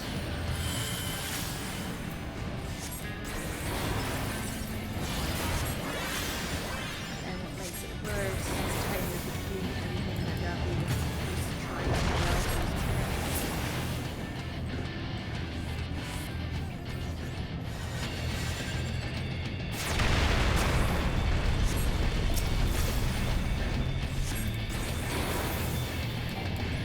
Nope.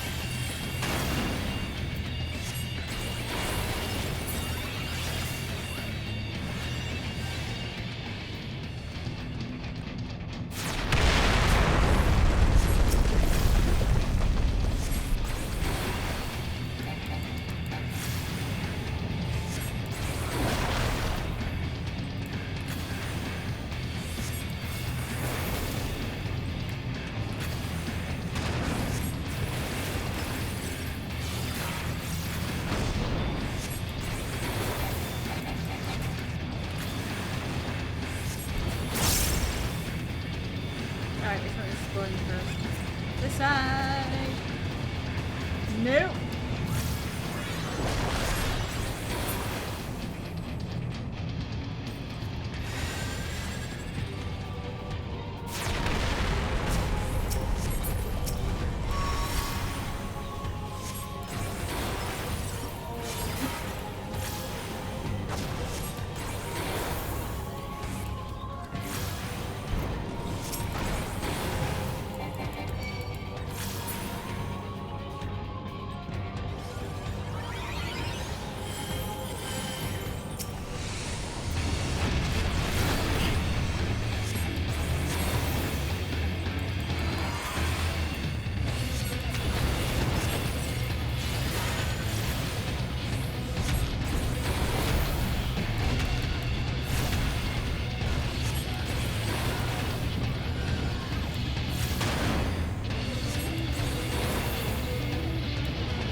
still don't care about the fate.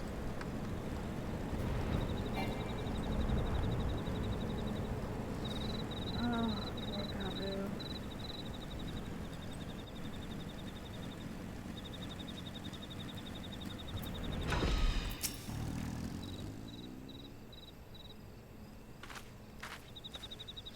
Ah, there she is. Did I not tell you she would return safe and sound? The deed is done then. Titan is no more? Good. There's been enough tragedy this day. He has been like that since he regained consciousness. We believe he can hear us, but he has made no attempt to respond. He is almost certainly still in shock, but we cannot discount the possibility that he succumbed to the primal's influence. Should that prove to be the case, he must be put to death like any other thrall. Such is the Alliance's policy, yes? You have the right of it.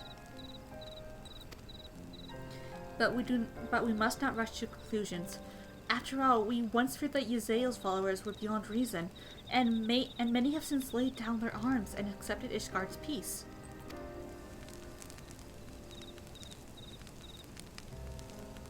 We can but watch, wait, and pray.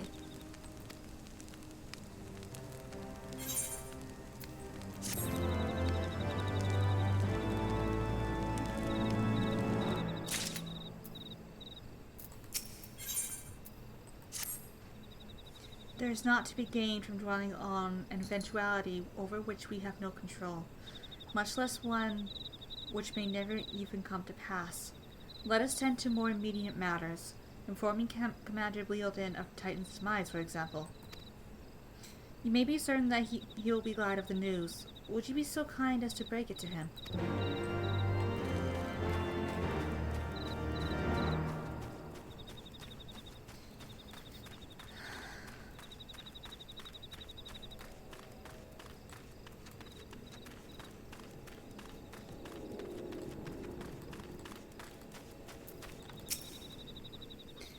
You're a sight for sore eyes. When the others came back without you, I feared the worst, but they said you had matters well in hand. All settled then, is it? I'm glad to hear it, but not half as glad as my men will be, you believe me. Regardless of whether or not he was summoned properly, a primal's a primal, and there ain't a soul in the maelstrom that hasn't lost a friend to one. Don't get me wrong, we were all prepared to do our parts, but we weren't so naive as to think we'd live to tell the tale. Thankfully, of course, it didn't come to that, which, my friend, sounds to me like cause for celebration. Now, I know you have a lot of places to be, but why not stay the night? We'd be honored to raise a glass to the triumphant return of Titan's Bane. Hello, cat.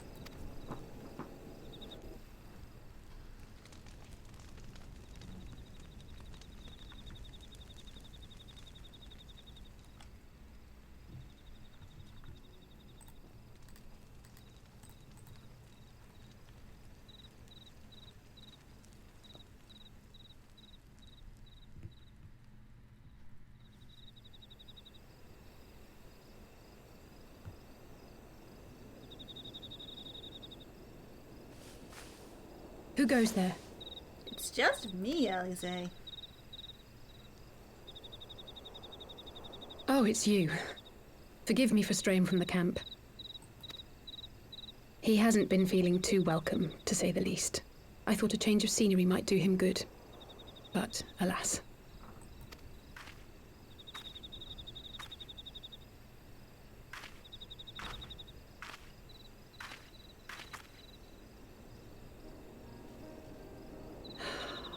So quiet out here. The stars spread out before us, beckoning across time and space. Dawn may banish even the darkest night. How bitterly beautiful, those words. I should be stronger for all my experiences. Yet my heart aches more than ever. Hello, Blackie. Nice to see you again. I never understood why Grandfather gave his life that day. I thought that if I came here, I would find the answers I needed. But when I finally laid eyes on the land he sacrificed everything to save, saw firsthand the bickering, the pettiness, I was disappointed. I was angry. I could not fathom how these people were more deserving of his love than his family, than me. But when Grandfather revealed the whole truth of the calamity to us, I finally understood. And I resolved there and then to continue his legacy in my own way. My travels have been enlightening, but I cannot say that I have enjoyed them. I have lost count of the many petty crises that I was helpless to resolve and of the people whose actions I could not understand. There were others, of course. Good people. People with whom I felt a kinship, whose lives I could not save. I found myself asking what it was all for. Why try if I was doomed to fail in the end? But then I recalled Grandfather's words to my father, years ago before he left Charlayan behind forever. To ignore the plight of those one might conceivably save is not wisdom, it is indolence. We must all protect that which we hold most dear in the manner of our own choosing. We have to try, do we not? For those we have lost, and for those we can yet save. Of course, it's one thing to try, and another to do. There were times while I was tracking the Warriors of Darkness when I faltered, when I was afraid. But then I thought of my brother, of Urianger, of you.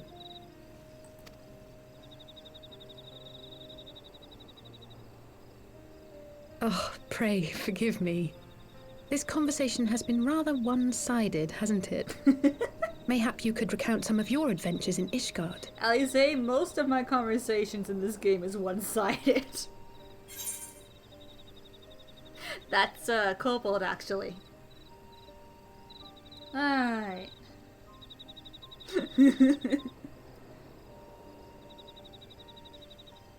Oh, which one should I choose? Which one? Which one? Oh, these are all good. Which tale shall I recount for her?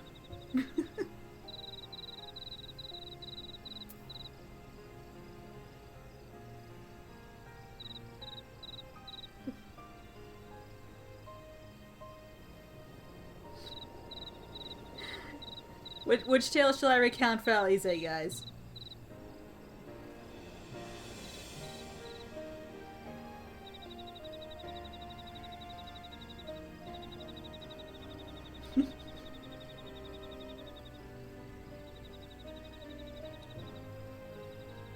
Shall I recount the travels with Yzael and Asinian when we fought alongside Sir Emmerich?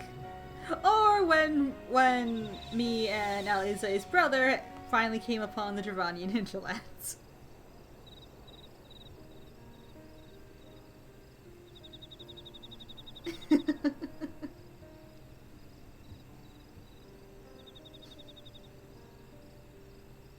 Which tale shall I recount for her?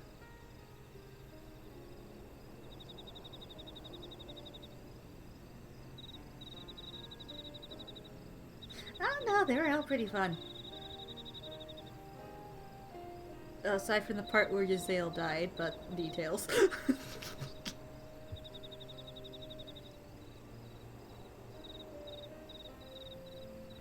Yeah. Yeah. Dare I say F?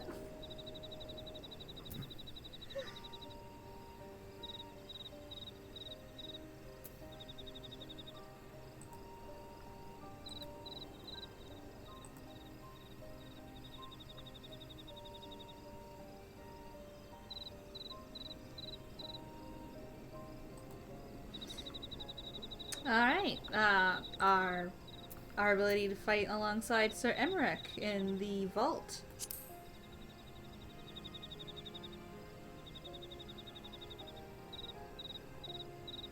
He is quite a man, the Lord Commander. I shall have to thank him for his kindness. Truth be told, I was rather taken aback by it all. Given Ishgard's famous love of foreigners, I was half expecting the Kyrugians to berate me for bleeding. But I never heard an unkind word. Everyone there seemed relatively open and friendly, in fact. Thanks in no small part to your tireless efforts, I suspect. The hopes and dreams of so many rest on your shoulders, Warrior of Light. Yep. Unfortunately. As long as the sun rises, we can but carry on. For the sake of those we hold dear.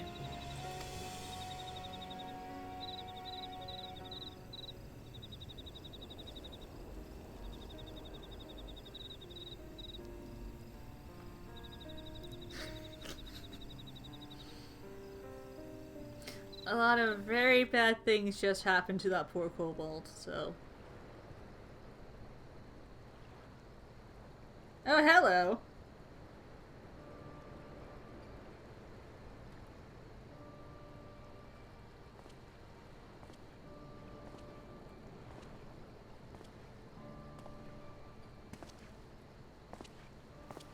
To what end dost thou cling to the tainted gifts of the Mother? Every tool has its purpose. Even this.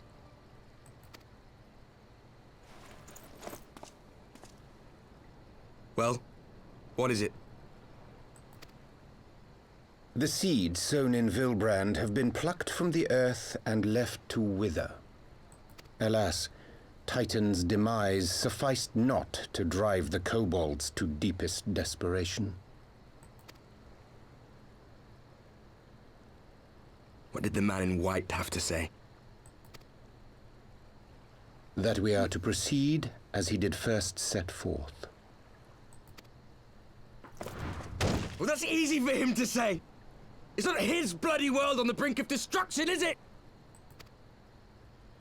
Be thou well reminded that with an end to Ishgard's unrest, naught now remaineth to preoccupy the Scion's thoughts.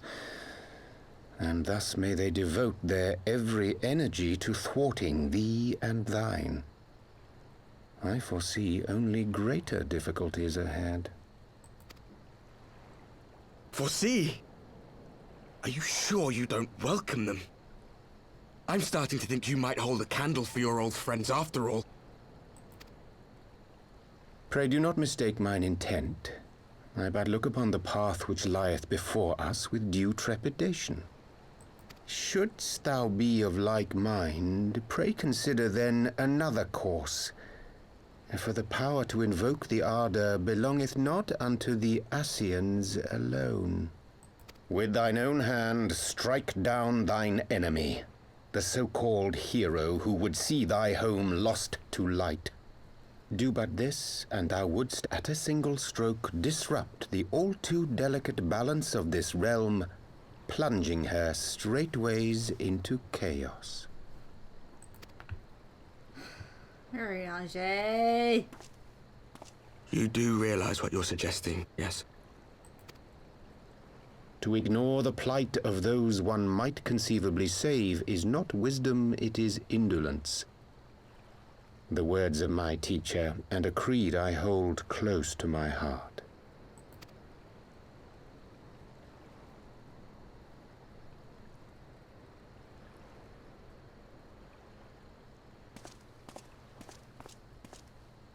Very well. Draw her out. We'll make it quick. It shall be done. Hurry on, Jay.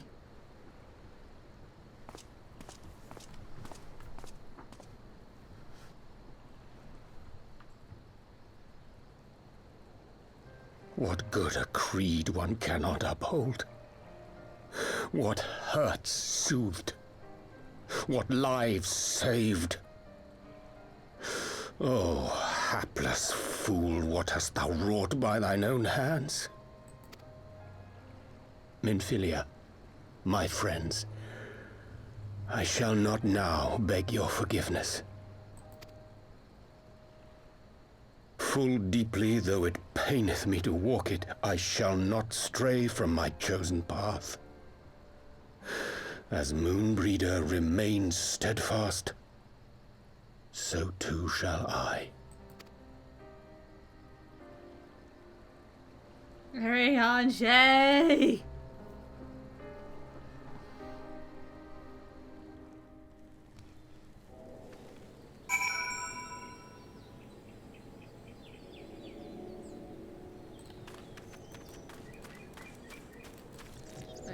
Where's the mender? I should probably repair my gear before I do anything else. Boop. There we go.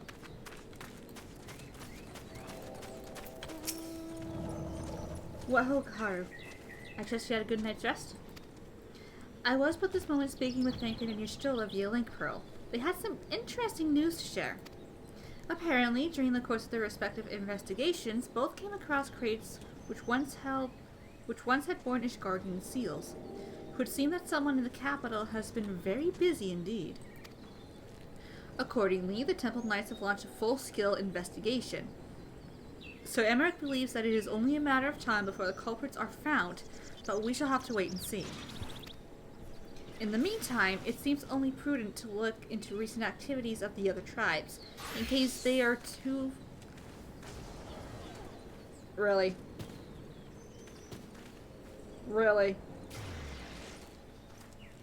In case they too are flush with Ishgardian crystals. And with that in mind, I suggest we pay Ariange another...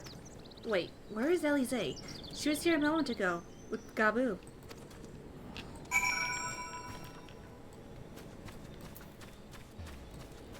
She is right here.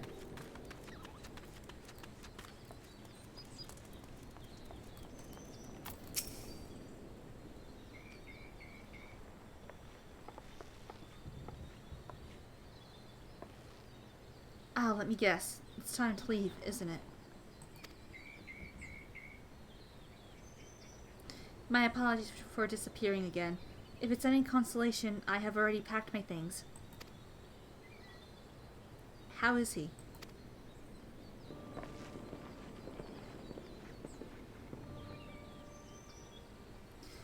Brother, Commander Leodin, something tells me you're not solely here out of concern for his welfare. But to answer your question, there has been no change. He will not speak or eat. I'm not even sure if he slept. If he did, he seems none the better for it. He just shuffles about with that same expression on his face.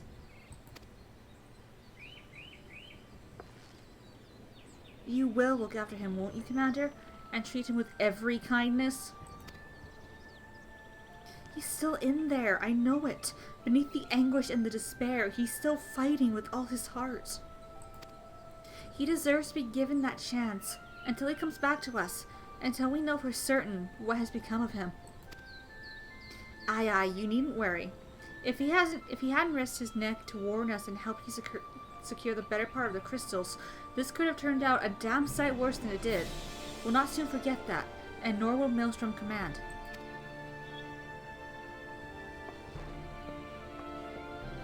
I'm sorry, Gabu. I truly am. You should never have been made to, and I know I cannot possibly understand.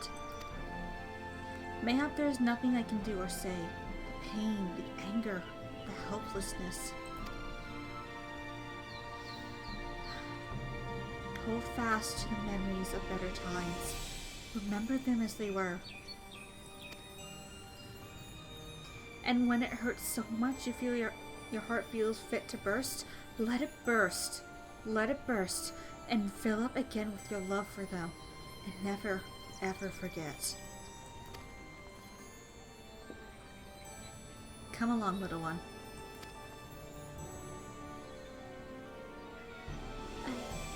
I will remember them. And you, Alize. Thank you.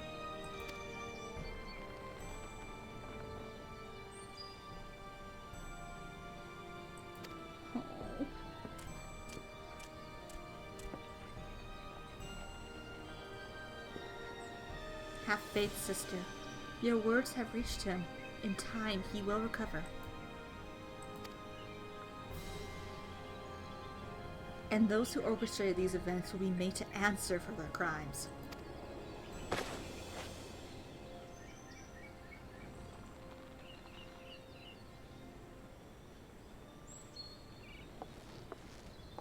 1,000 times over, aye, there will be a reckoning.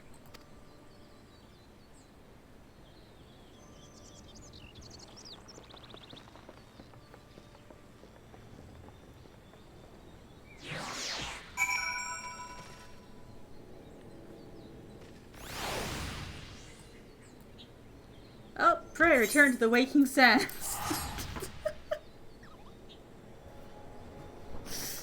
Yeah, Gabu is a good boy. He's been through a lot in the short time we've known him. Oh, Gabu.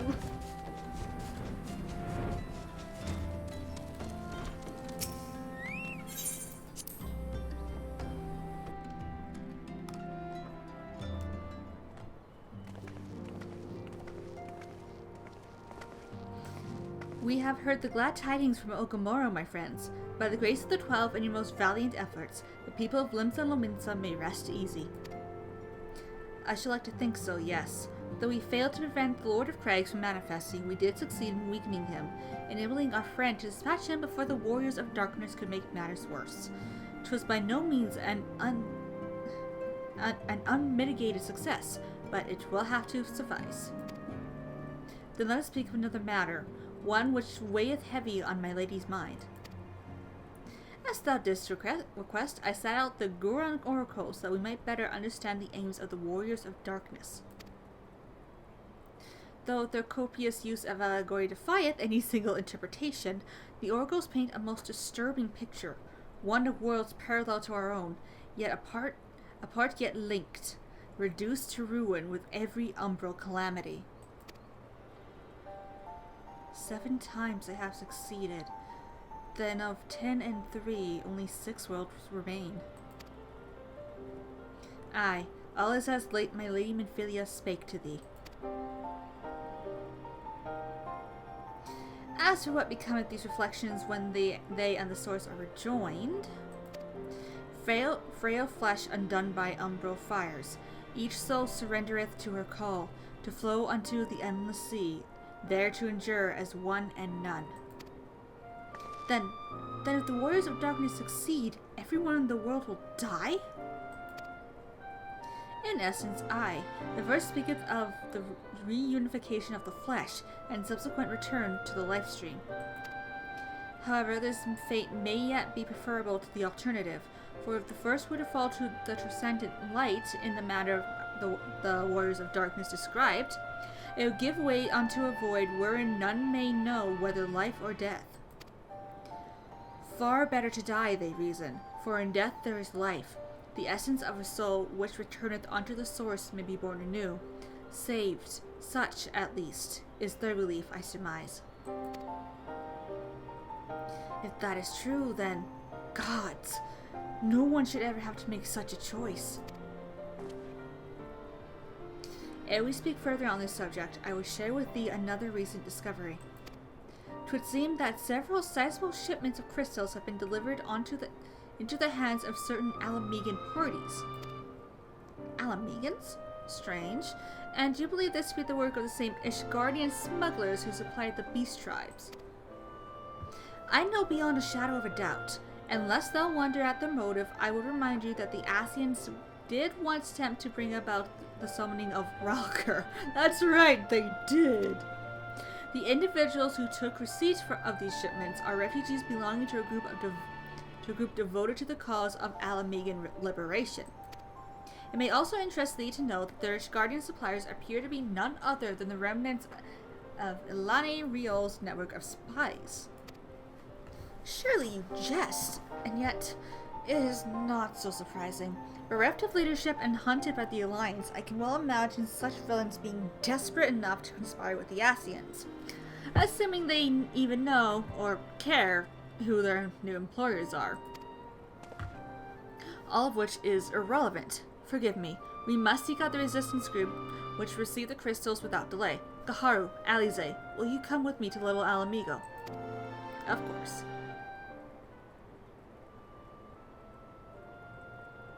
Yes, of course. I should like to hear what they have to say for themselves, firsthand. May you ever walk in the light of the crystal.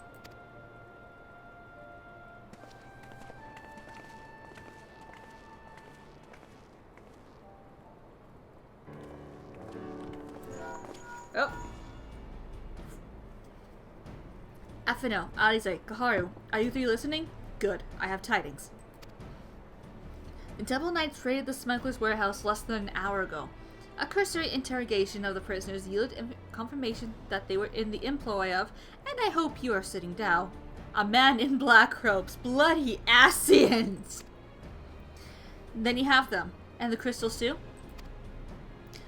What few remained, regrettably, it would seem they dispatched one final shipment in the hours before we struck. 'Twas bound for Little Alamigo, we were told, where it will be received by members of a local resistance group.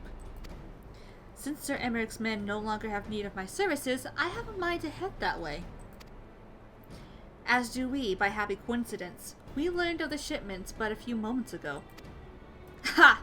And here I was thinking I might finally be one step ahead of the Warrior of Light and her little helpers. Wait a moment. There is more. And I defy you not to be surprised by this revelation.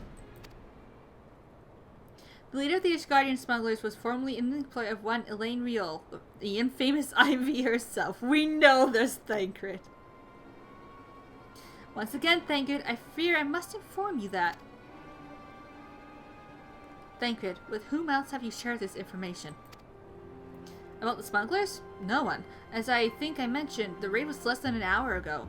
I was planning to contact Ishtola next, but there is someone else. But is there someone else you would have me notify first? No, there isn't.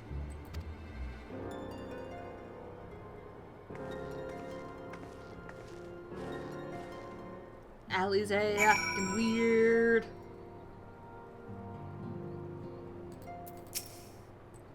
What in the world has gotten into her? It is twice now that we have sought Urianji's aid, and twice she has treated him as if he were a stranger. The Archon was one of Grandfather's most dedicated pupils, and spent much time at the Levier estate as we did. He's practically a member of the family. Truth be told, I struggle to recall a day from my childhood when I did not see the three of them laughing together. If this continues, I may have to raise the matter. Later, though, Little Alamigo awaits.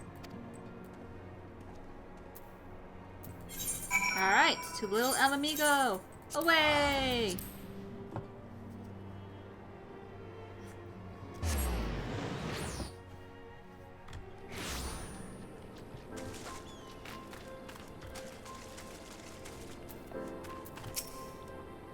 I will get to the bottom of this.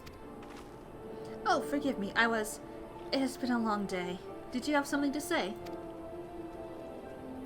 Urianji? Oh, I've always struggled to understand what's going on in his head. Now more than ever. Listen, Kaharu. If anything should happen, it should be me who... Just know that I'm prepared to do what must be done. Right then, to more pressing matters. Since we have no idea when Thancred might arrive, I suggest we see what information we can gather in his absence. Oh. So, to review, we are reliably informed that members of the Alamigan resistance operating here have taken the receipt of several large shipments of crystals, our task being to ascertain who and why. Given the size of the settlement, I find it hard to believe that anyone here could be wholly unaware of the resistance's movements. The challenge, of course, will be finding individuals who are both able and willing to share such information with outsiders. It would seem sensible to divide our forces. Kaharu, why don't you question the residents of the eastern half of town? Alize and I will do the same in the west, and afterwards we can rendezvous here to share our findings. Alright.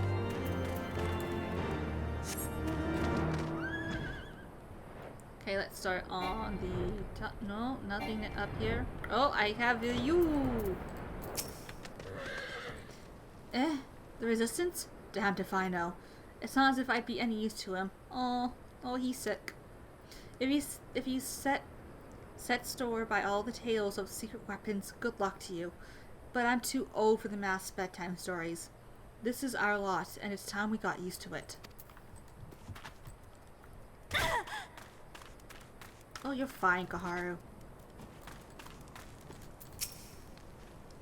Let me guess. Come to join the fight, have you? No need to deny it, friend. You're not the first to answer the Griffin's call. While he's lit a fire in every Alamegan's heart, he's also inspired more than a few old Dons to pledge themselves to the cause. And little wonder, the Garleans won't stop until we're all under the yoke.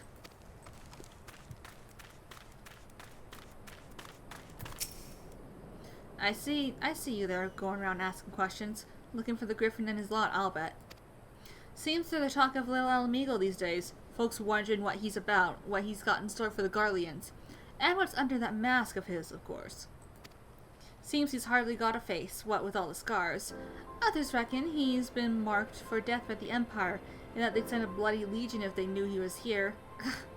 Your guess is as good as mine.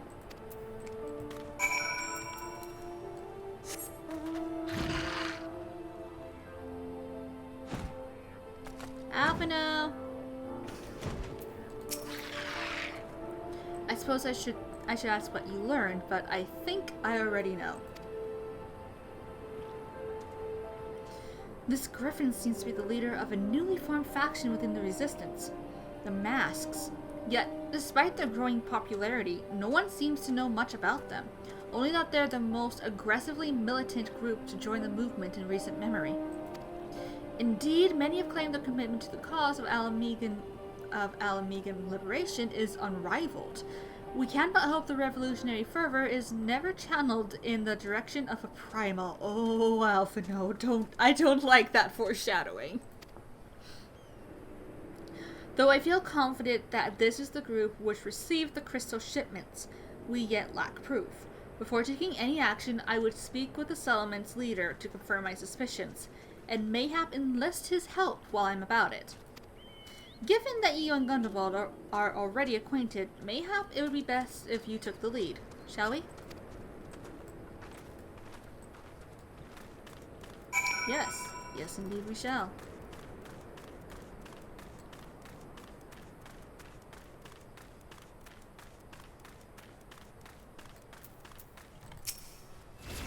Much as it pleases me to see you again, Gaharu, I cannot help but wonder if I should be worried. I hear you and Norseman asking questions. The Griffin? Aye, I know of him, as do we all. He and his masks have become a leading faction within the Resistance. Though there was suspicion at first, given his secretive ways, he quickly proved himself a charismatic and capable commander. Men are drawn to his passion and his vision. They truly believe that he has what it takes to lead them to victory. I don't care about the fate game! Yet I cannot help but admire the man for what he's accomplished. But I have not forgotten Wilred. I was blind to the danger of his ambitions, and you are not. The Griffin will soon deliver his speech to our people at the sunken temple of Karn. Go and see him with your own eyes. Weigh his words with your own heart. How convenient. 'Tis but a pity Thancred is not here to join us. You two go on ahead. I shall stay behind and wait for him. Okie doke. Well, at least then Thancred will actually know where we're going.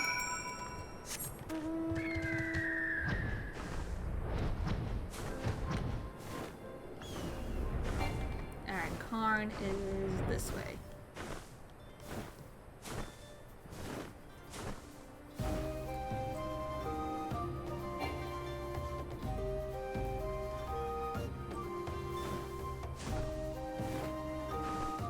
At least what remains of it, as you can see.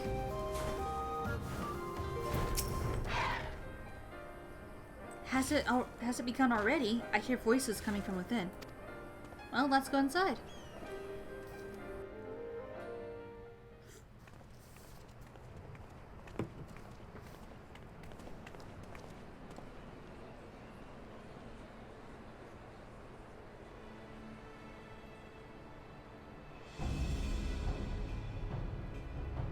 Brothers and sisters, 20 years ago, Alamigo, our home, was claimed by the Garlean Empire. In our haste to overthrow the King of Ruin, we turned a blind eye to our foes in the north. With our glorious revolution, we but laid a path for a new tyrant to succeed the old. And when confronted with our failure, we fled.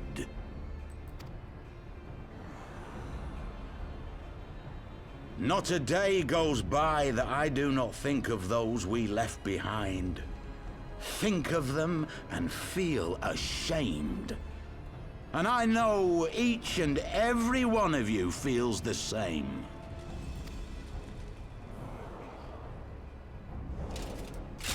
We abandoned them, our own flesh and blood, to labor till their backs gave in and their breath gave out, building the twisted steel ramparts which now mar our once majestic mountains. We abandoned them, the brave and true, to fight and die for their country, or worse, to be conscripted and sent off to rob another poor bastard of his home. We abandoned them, the meek and powerless, to bow and scrape when the Garleans pass, to sully themselves that they might live to see another day of misery. The Black Wolf may be dead, but a new Imperial Viceroy reigns in Alamigo now. A beast, not a fraction as merciful. You all know the Eorzean Alliance will do naught to oppose him. For all their promises and platitudes, they will not act if there's no profit in it. Only we can free our brothers and sisters from the Empire's tyranny, my friends. Only we have the courage to stand and fight.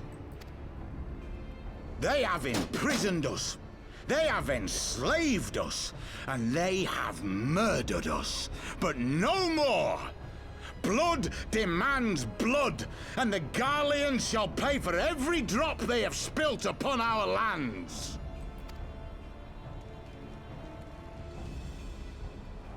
This I promise you, for we have a power within us, my friends. A power befitting our pride, our righteousness. Only join us, and we shall grant you the means to unleash it, and together we shall see the Alamigan standard raised over the mountains of Gia Arbania once more! Interesting fellow. A power befitting their pride. Not at all ominous, that. Not at all, no. Wait, is that...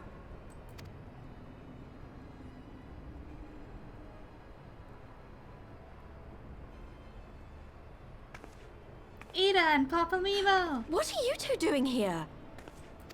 Take a guess. I could ask you the same thing. Well, this is quite the surprise. If you see what I see, if you feel as I feel... Might I suggest we continue this conversation in more agreeable surroundings? For it is not strength of arms that will win this battle, but strength of heart. Sure, Griffin. You keep doing what you do, I guess. It's okay, I get to beat you up eventually. It'll be fine.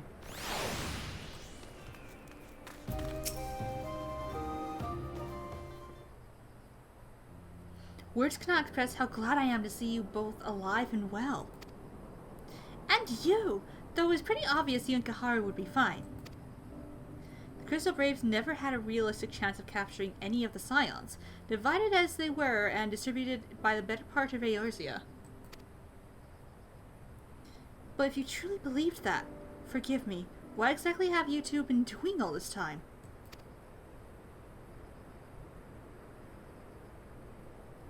You're paying a favor. After the banquet, we had no choice but to flee Ul'dah, and we would not have been able to do so without the aid of some old friends from the Resistance. That's right, they smuggled us out of the city and sheltered us in Little Alamigo, all at great risk to themselves. Obviously, we couldn't let that go unacknowledged, so we offered to help them out with their operations for a while. When we learned of the Scion's exoneration, that Lolo Rito had severed all ties with the Crystal Braves and that General Raubon had been reinstated, we resolved to make contact, but having long since discarded our link pearls as a precautionary measure, our options were rather limited. To make matters more complicated, we were embroiled in a delicate operation at the time, leaving me with little choice but to entrust a letter to a courier. I gather from your puzzled expressions, however, that you never received it.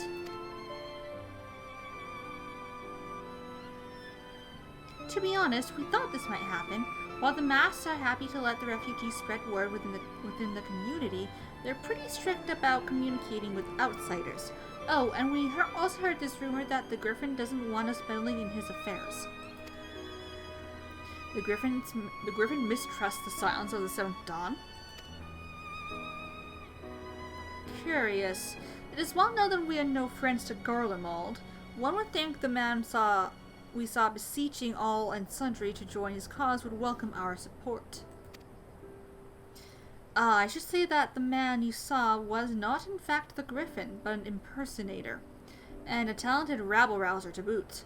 It would not surprise me if he were responsible for the majority of these public appearances. As you may have gathered, the Griffin is an extremely cautious and distrusting man who has made every effort to conceal his identity. Even when we participated in a raid under his direct command, we were not permitted to approach him.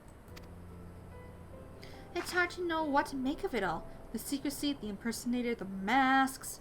Ida, you're wearing a mask. What? It's not as if I'm making all of you wear one, and mine only covers half my face. It's completely different.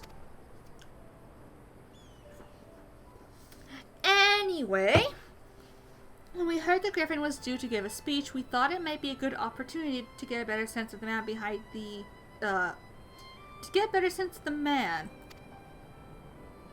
For all the good it did. And now you have heard the whole of it. But tell me, what prompted you to take an interest in the Griffin? A shipment of crystals.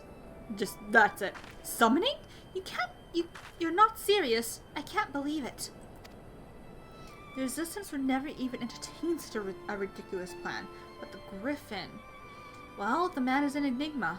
I cannot say with any confidence what he would or would not do. What I can say, however, is that the speech we heard today was not the first to make a reference to a power capable of defeating the Empire. The masks have made many such claims of late. I confess I had assumed it to be mere bluster, but in the context of the shipments which you spoke, it is not impossible that they are alluding to a primal. Whatever it is, we'll find out together, and if anyone tries to stop us, they'll answer to me. Indeed. That is assuming you'll have us. Of course we will! Why would we not? Fun fact, out of all the Scions that you could meet when you first start this game, Ida and Papalima were the first two of the Scions that I had ever met, because I started out in Gridania.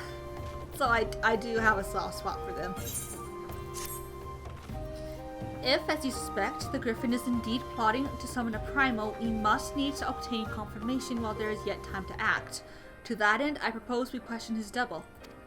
Given his role as the group's de facto mouthpiece, I should not be surprised if he were one of the Griffin's closest associates. And while he may not be aware of the most sensitive details, he can probably tell us the mask's plans in broad strokes.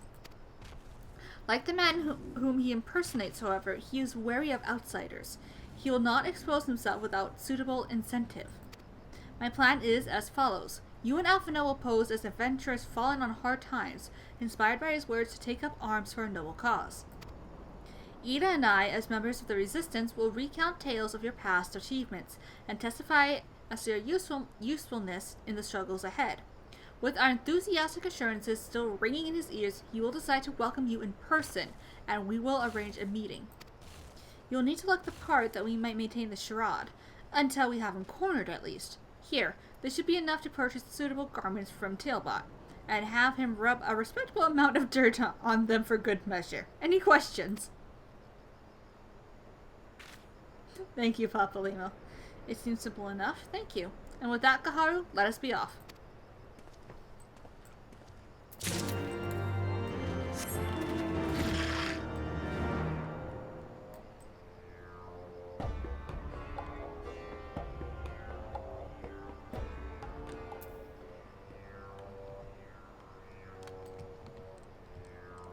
there should be a door right here. And he is on the first floor. Eh? You want to buy what? I don't know what you're up to, but I want no part of it. Not even for this. Well, you're the ones with the gill, and seeing as you're friends with Pampalimo. There. Tunic and slops for the both of you, tailored and, treated to your tastes. Now off with you, before someone sees us together. Clothes that maketh the man, as they say. Right then, I will go and change, and see you at the spot Pampalimo marked on our maps.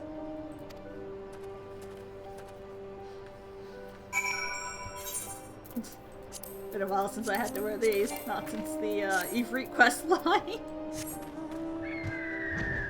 Alright.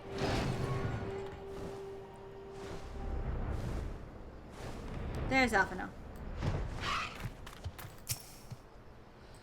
Well, look at us, a pair of down-at-heel adventurers seeking a chance to recapture past glories. Yes, this should suffice.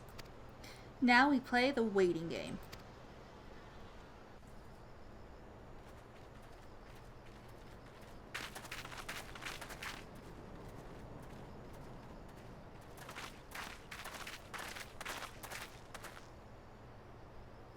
My thanks, comrades.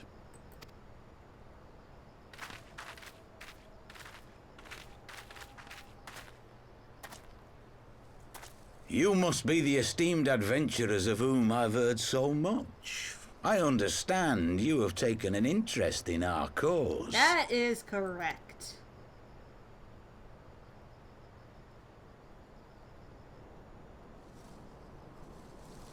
A great interest, you might say. Indeed. Your words have certainly made quite an impression on my friend and I.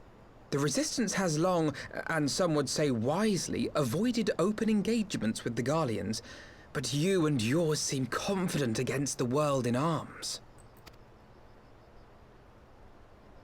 I can only assume you have good reason to be so bold.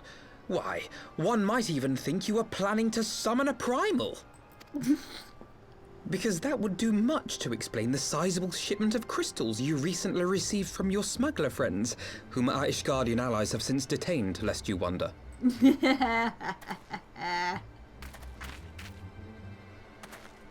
I'd like to hear more about the Griffin. The real Griffin. Your performance earlier didn't fool us. Ah, the famous scions of the Seventh Dawn. I should have known better than to think I could conceal the truth from you lot. You are right. I am not the Griffin, but I speak with his voice, and it was at his behest that we procured those crystals.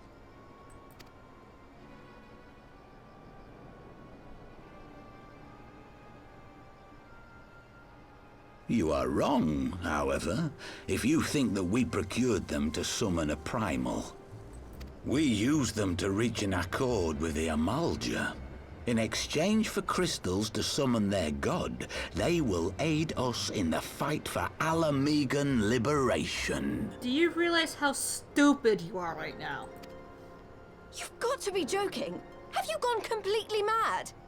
When people find out you helped the Lizardmen summon Ifrit, they'll turn on the Resistance. Alamigo will never be free.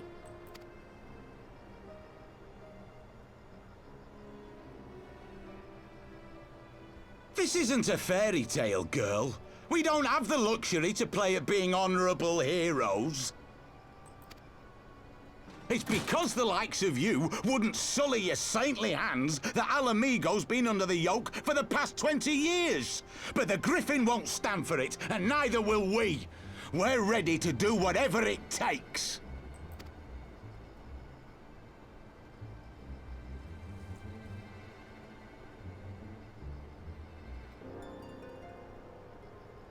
What proof do you have of this arrangement with the Amalja? Good question. What?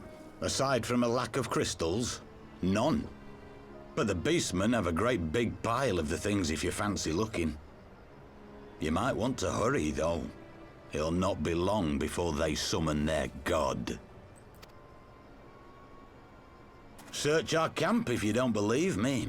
We have naught to hide.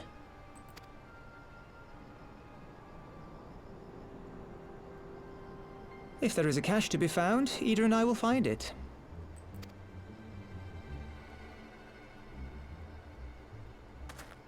Then let us be off. Are you perchance the Warrior of Light? Maybe. You have no proof. Aye, I thought so. You should know that a great many who have joined us did so because you saved them. Because you showed them that one brave woman can make a difference. You saved me too once. Helped a friend over in Quarry Mill make some medicine I needed. But that was a lifetime ago. No. On behalf of my brothers and sisters, I thank you.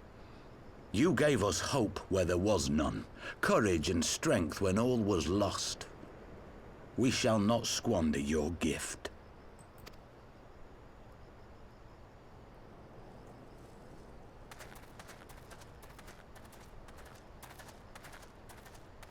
I know that look, Ida, and I do not like it. You cannot seriously be contemplating taking up arms with that band of cutthroats. I just...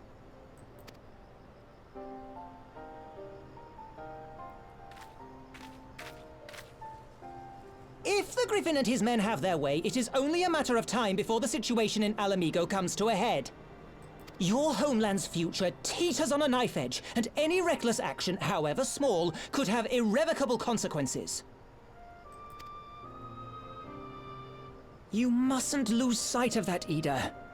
When the time comes, we must all make our choices, but we must do so in full possession of the facts. Now, let us away. There is work to be done.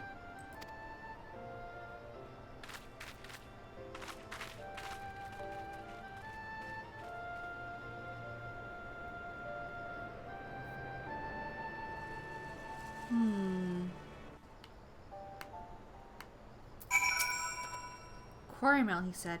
Do you remember? Forgive me. I cannot expect to recall. You cannot be expected to recall every name and face. And besides, it's not as if it matters. I have long admired how you live in the present, how you focus on the problems at hand and always keep moving forward. So let us keep moving forward together, Kaharu. We must find and secure those crystals. It is no time for looking back. Let's do that one. If we take the Griffin's double at his word, then the crystals are now somewhere in Zaharak, ready to be put to use by the Amalja. We must surprise Alize if all we have learned. I'll join you both in Little Alamigo after I have changed. Yeah, I need to put my armor back on. Boop.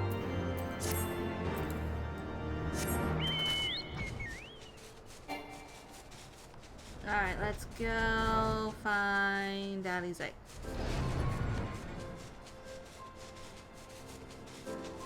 There she is. Oh, Thancred!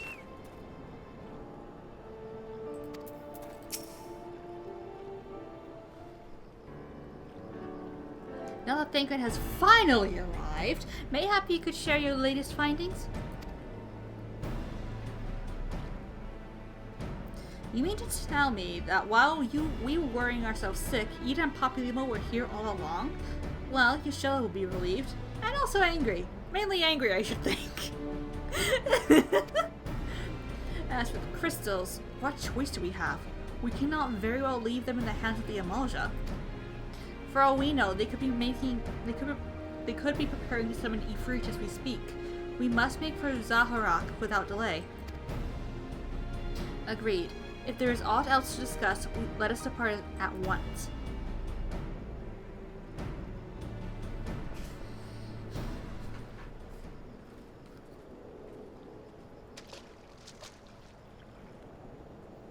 And so they go forth in accordance with the Griffin's plans.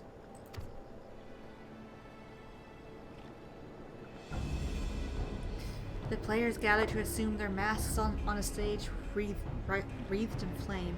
Ere long the curtain shall rise, and the drama of which I am author, gods forgive me, shall at last be performed. Naught else remaineth, save to stand at the ready and pray that the chance is seized. for never shall we know what it's like again.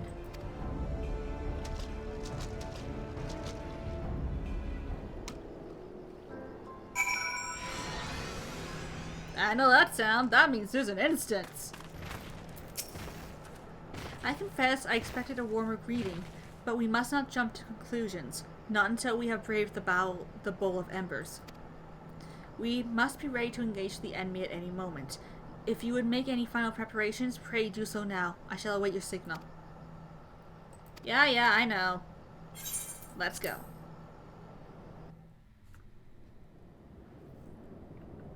Into the bowl of embers. This isn't right. The Amalja would never leave this place so poorly guarded.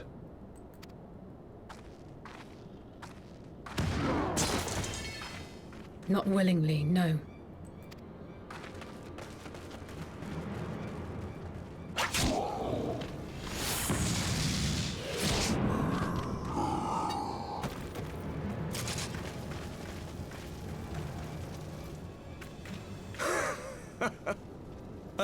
The saviors of Eorzea.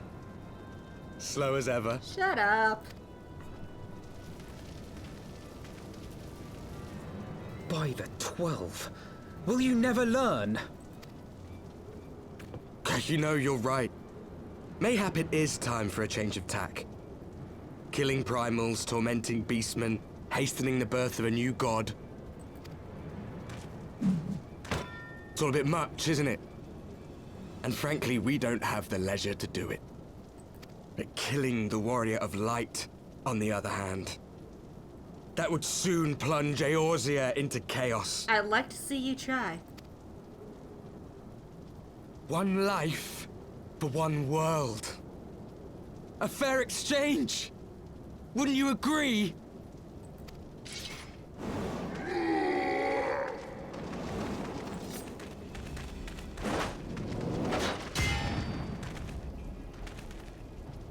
Lest you forget, you've more than one opponent. Yeah!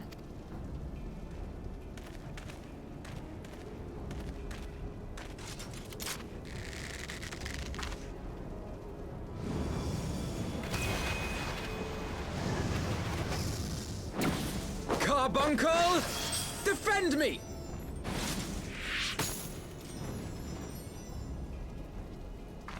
I sense you will offer more than mere target practice, unlike your sister. Ooh, Alize! Alize! Oh, she's getting up. She's getting up. Did I not tell you, Alphino? I am not the girl I once was. My brother was always the clever one, while my talents lay elsewhere.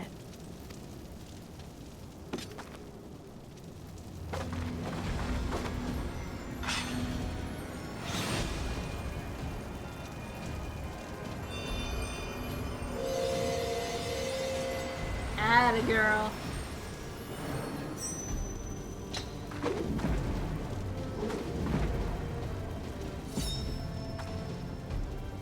As Eorzea's blade of light once stood by my side, now I shall stand at hers and defend this realm with all my might.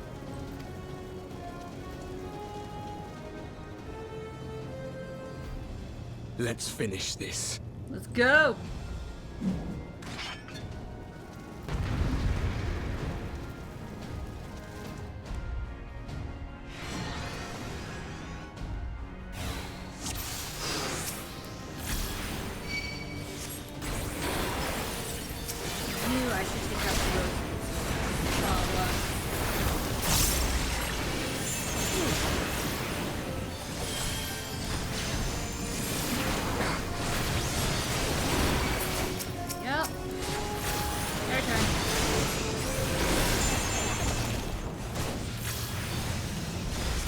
You shall fall soon enough.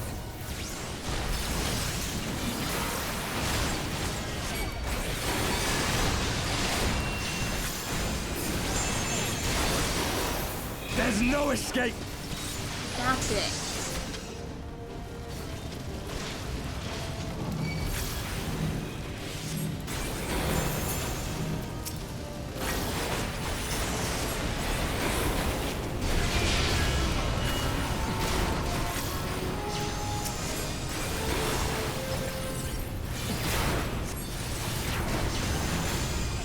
enough.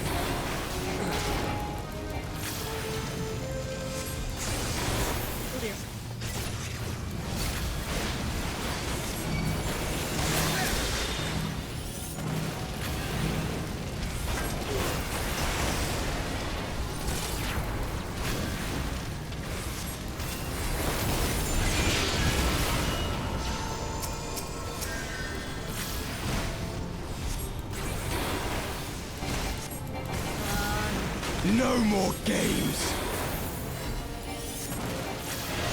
Oh. Rude.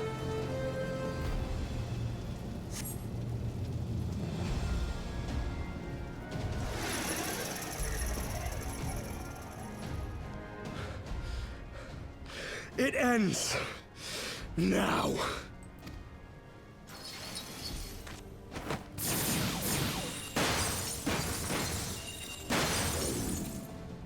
What?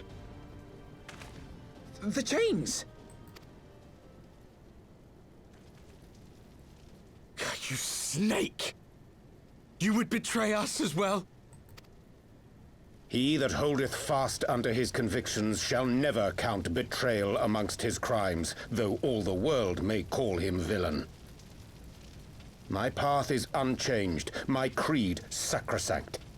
This I believe with all my heart. But say, warrior of darkness, and speak true, what dost thou believe?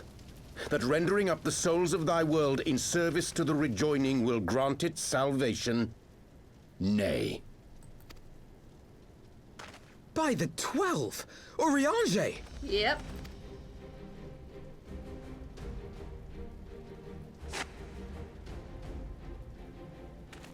Hello, Oriange. Mine apologies, Master Alphino.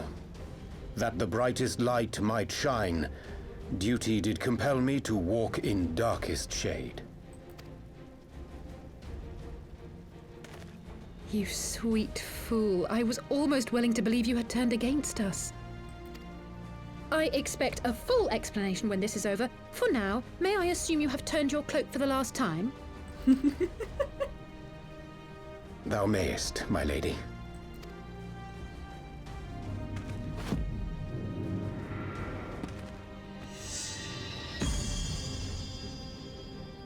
By thy leave.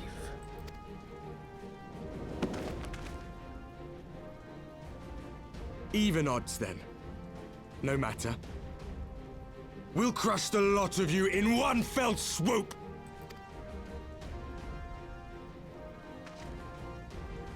Understood. Hearken to me. We only have one chance. Channel your ether into my blade that I might strike before the mage casts his spell. I cannot do it alone, but together we can defeat them!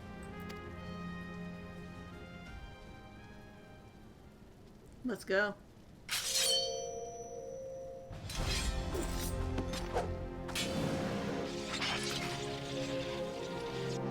Make ready! They come! Let's go!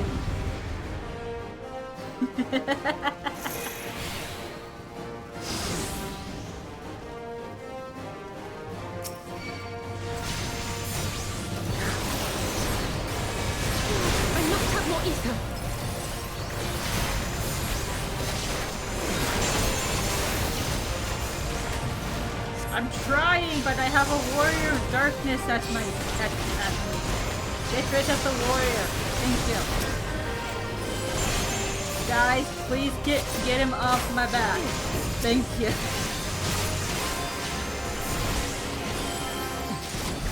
Got it. The ether. Oh, it's not enough.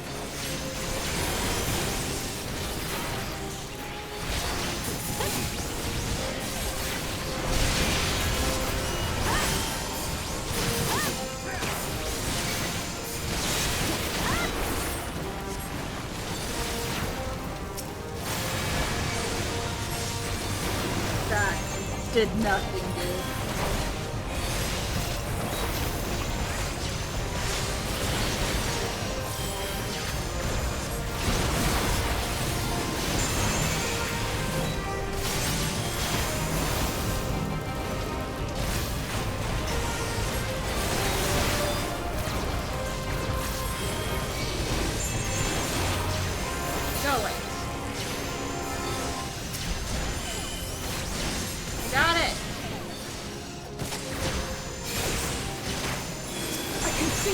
Just a little more.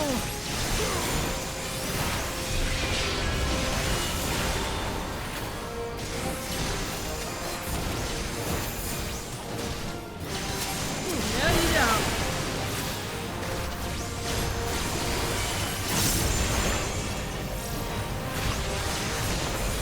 I got a fun practice.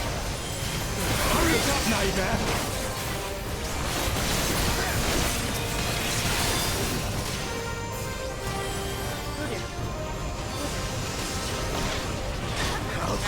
I'm okay. I am just fine. Bye! Oh, I can take that away from Ellie's.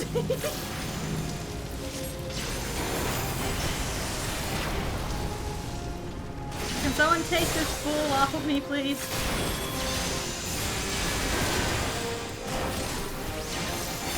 I'm just gonna have to. Up and up.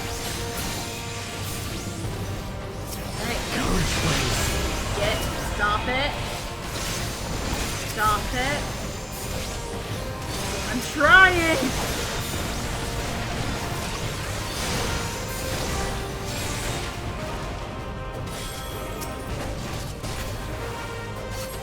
Tis done. With this blade, I banish the darkness. Banish the darkness, Alize. No. Not like this.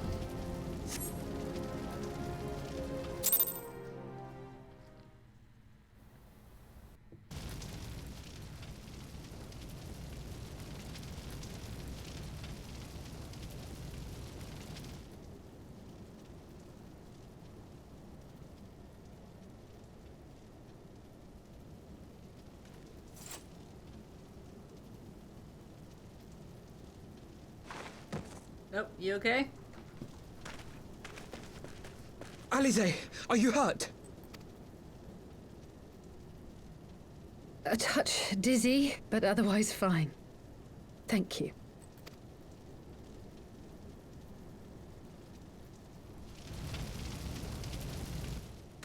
And there you have it. Our friend is too stubborn to die.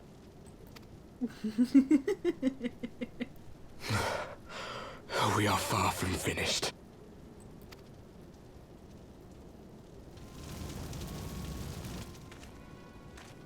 Or have you never considered how we came to this world?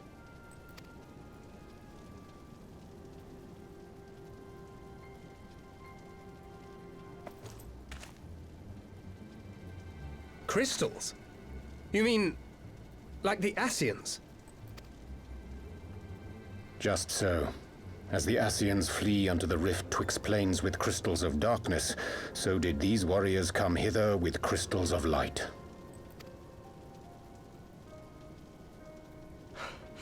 Eloquent, as always. Aye, like the Ascians, we too are beyond death. You cannot defeat that which is eternal. But... Wait!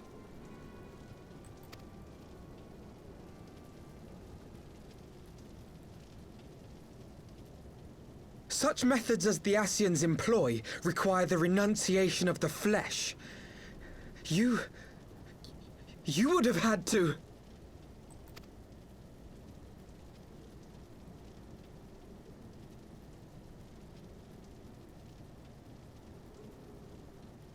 At long last, you see.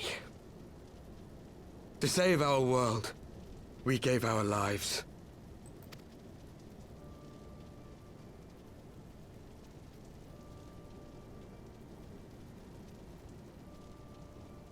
We were just adventurers trying to make our way. An odd job here, a favor there. We never aspired to be warriors of light. But word of our deeds spread, and soon people were calling us heroes. They placed their hopes and dreams on our shoulders, and bid us fight for all that was good and right.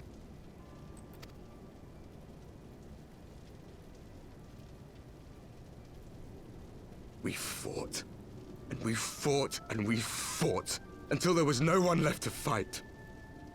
We won! And now our world is being erased from existence.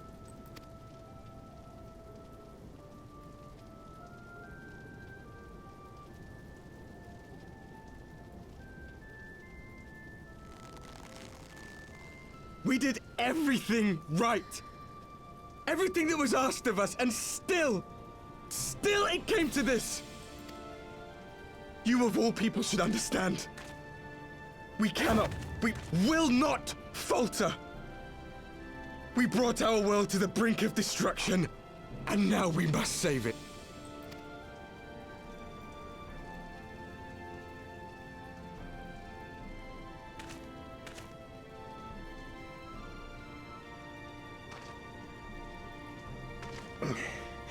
I've died before, Arbet.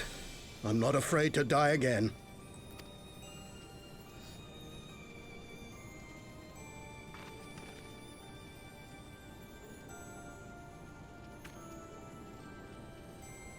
No matter how many times we fall, we must rise and carry on the fight for those we left behind.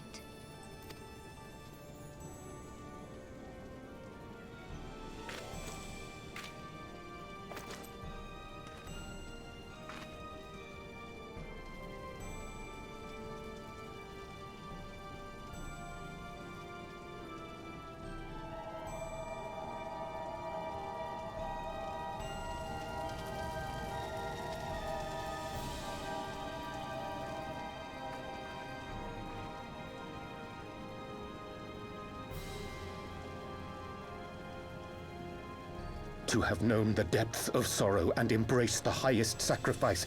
Nonetheless, Master Louis-Soix, guide my hand, I pray you, as fate's thread spinneth upon this most capricious spindle. Quickly! Thou must needs invoke the power of thy crystal. Which one? I have like 6 of them.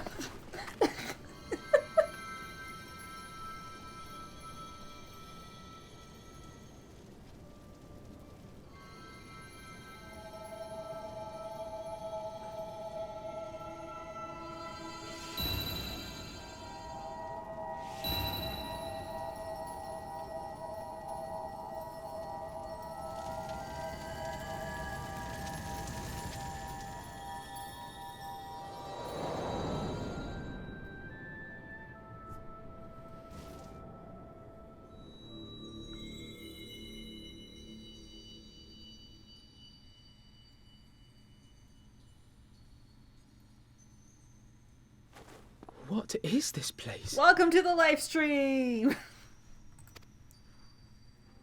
Such pain. Such sorrow. Oh, my dear children. It can't be. Mother Heidelin, hearken unto your children's plea.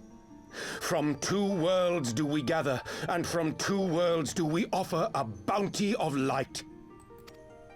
In this desperate hour we do beseech your intercession. We beg an audience with the word of the Mother, with your chosen Minfilia.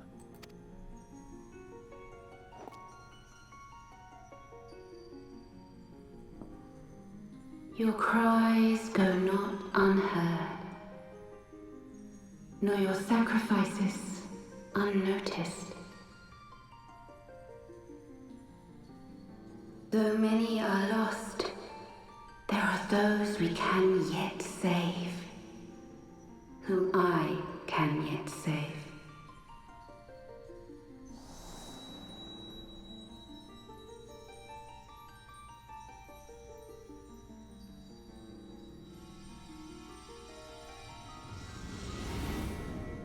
Hello, Minfilia. Minfilia.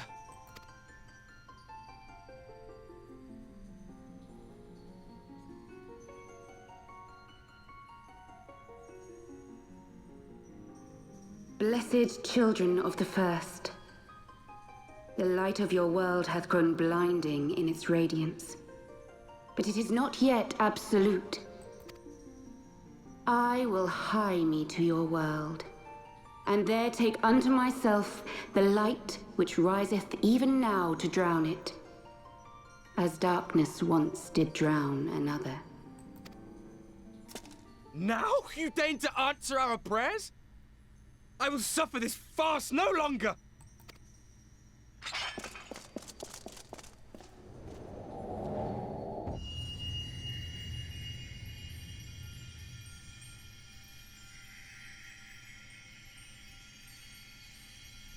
As the Ascians must serve as instruments of Zodiark's will, so too must others carry out the will of Heidelin. But for the boon you have granted her, she has grown strong enough to set me free, that I might serve as her emissary.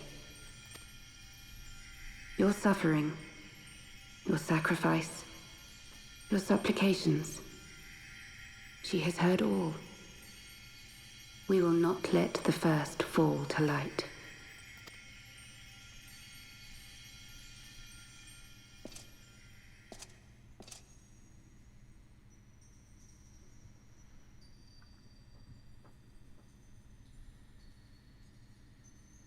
Thank you, Urianger, for bringing everyone here. It fills my heart with joy to look upon the faces of my friends once more. In taking you unto her bosom, I knew that Heidelin had bequeathed to you a sliver of her grace, granting you strength long sought.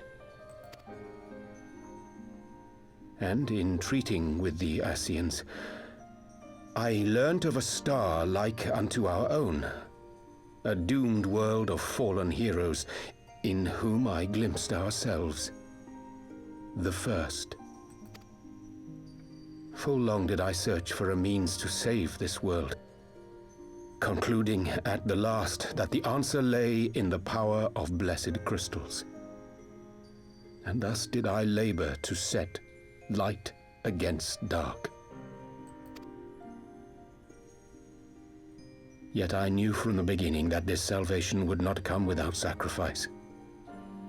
For the instrument of the First's deliverance would of necessity be required to journey thither, there to remain, mayhap forever. You orchestrated all of this, not to save her, but to send her away! One life for one world. Such was the bargain, and you the coin, though it were not mine to spend.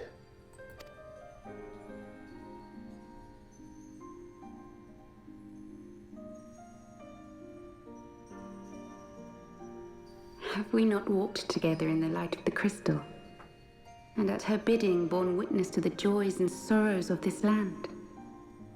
Each and every one of you knows my heart. If this be the price I must pay, I pay it gladly. You would go alone, then? My dearest Thancred, you who have ever watched over me, I am truly grateful for all you have done on my behalf, as would my father be. Your kindness, your compassion, your love. These are your gifts to me, and our gifts to them, forming a bond which transcends time and space.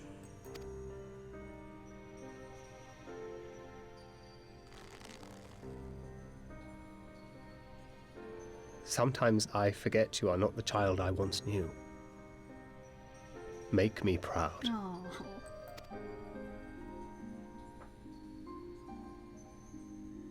Long have I watched you from Heidelin's side, watched as you nurtured and kept safe the light of the dawn.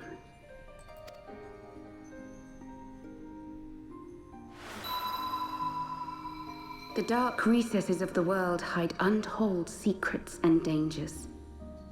Thus do I entrust to you, Tupsimati.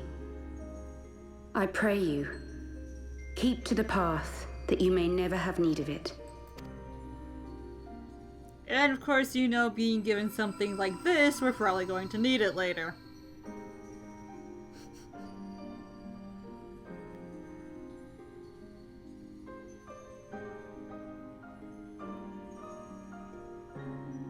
Twould seem the power of our crystals is all but spent.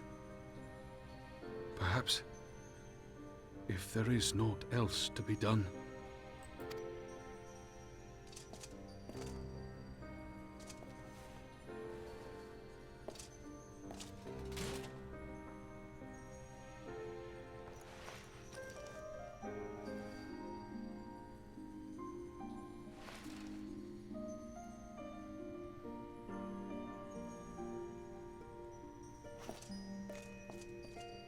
Hear me, servant of Heidelin. If you would have us place our trust in you, then I would ask a favor. Take us with you. Take us home.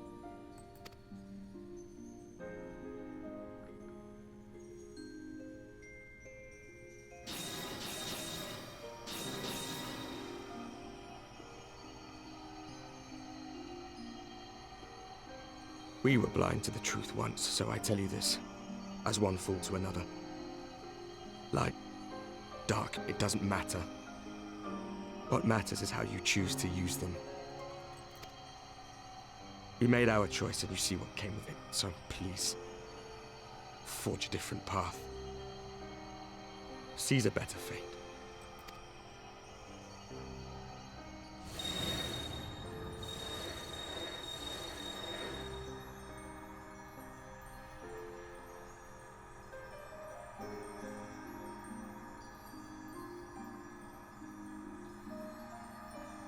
It is a strange feeling. So many times have I watched you depart, my heart filled with worry. And ever did you return to me in triumph. Someday, when I have found a way to free this star from her sorrow, I promise you I shall repay the favor.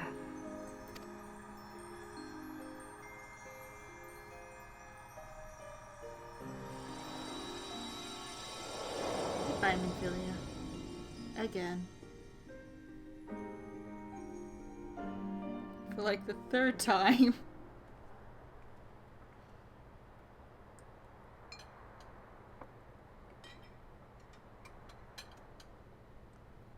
Clement.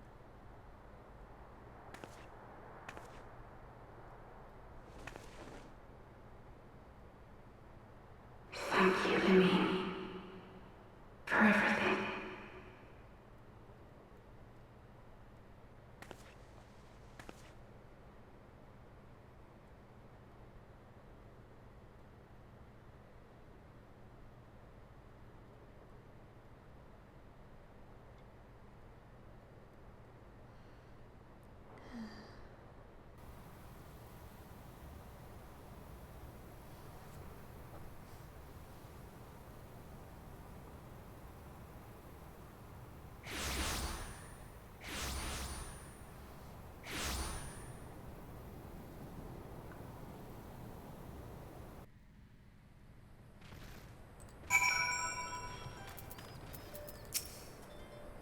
It would seem we are in Silent Downline again.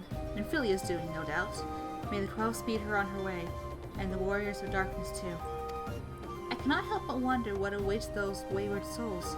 If they gave their lives in order to travel to the source, then in returning to the first, would they not...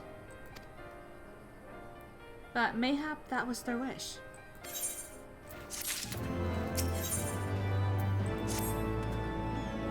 Forgive me, my thoughts were elsewhere.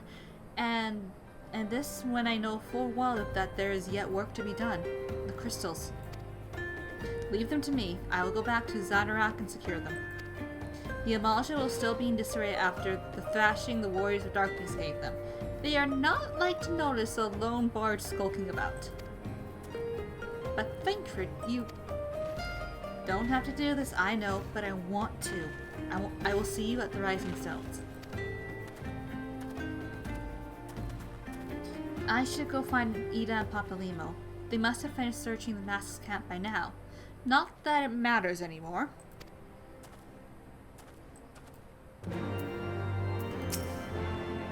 You must be tired, Gaharu. I know I am. If thou wilt permit me, my lady, I would ask a question.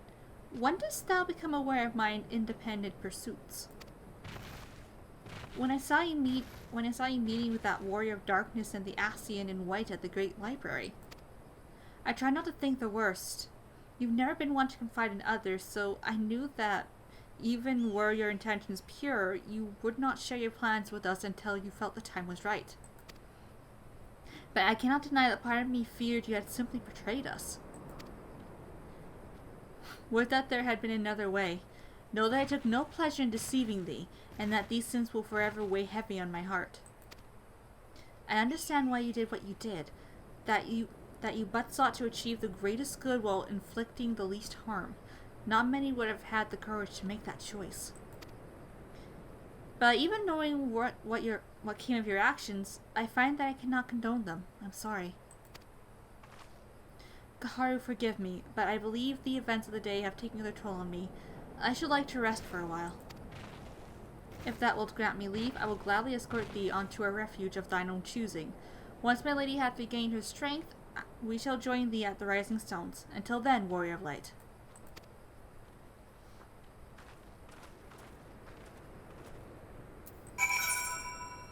Oh, I have to go talk to Papalimo first. Okie doke.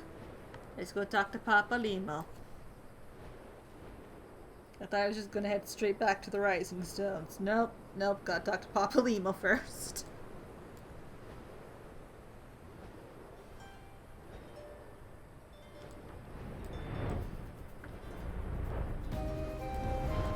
Papalimo! Well, Makaharu, Afano said you would be joining us. 'Twould seem the Griffin's double was telling the truth, insofar as we found nothing resembling a sizable cache of crystals in the mass camp. Did you perchance find one in Zonarak?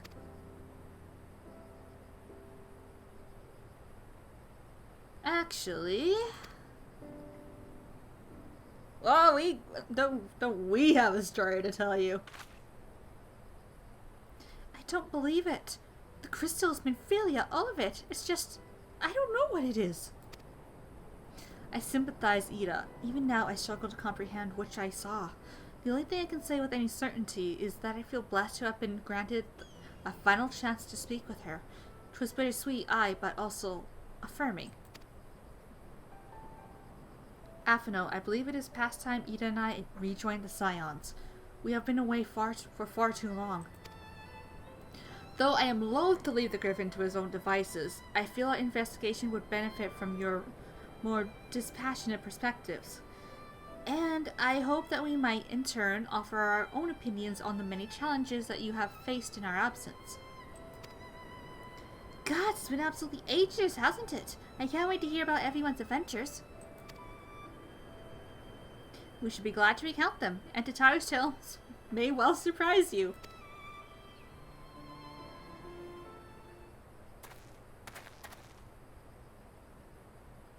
Ida? Ida! Roger be praised, it is you! Ida, alive and standing here before me in the flesh. I can hardly believe my eyes. Oh, Oh, come now. Has it really been so long you don't remember me? It's Gunderbald. I fought beside your father in the Revolution.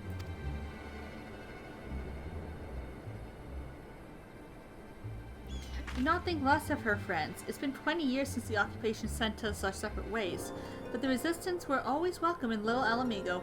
They give us hope, and young Ida most of all. Aye, Ida was there. Ida here was always full of fire, ever the first to volunteer for a mission. Until the day she up and vanished, that is. There were rumors, and we feared the worst, but here you are, alive and well, looking nary a day older.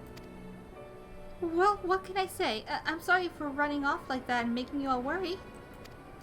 It's a long story, but but you see, I got involved with my friends here and the Scions. Oh, sorry, we were still in the circle of knowing back then, right? Anyway, I wanted to come back and tell you, but it was all very secretive stuff at the time, and as you can see, I'm completely fine. I know we've got a lot to talk about, and we will, but right now I've got to hurry back to our headquarters. My friends are expecting me.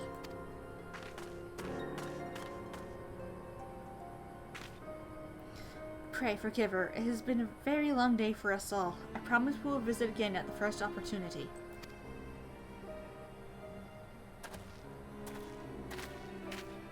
Let us return to the Rising Stones.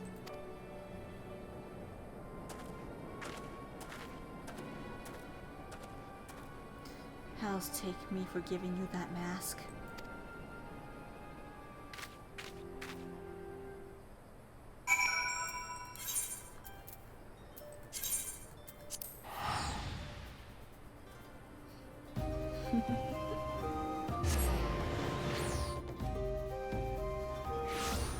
Alright, here we go. Mardona, it has been so long since we took the Rising Stones back as our actual headquarters. It has been far too long. And if you look, everything is not in disarray anymore. Welcome home, Kaharu. I trust your journey was uneventful. You will be pleased to hear that Thankin has secured the crystals. He sent word a short while ago. Once he has delivered them safely into the Temple Knight's care, he will rejoin us here, and we can declare this matter officially resolved. While awaiting your arrival, I took the opportunity to contact Ystilla and Kryl, and briefed them on all that has occurred. I also requested that they return to the Rising Stones at their earliest convenience. Now that our lost friends have been found, it would seem me to discuss the future. Yes, discuss. We will. Probably.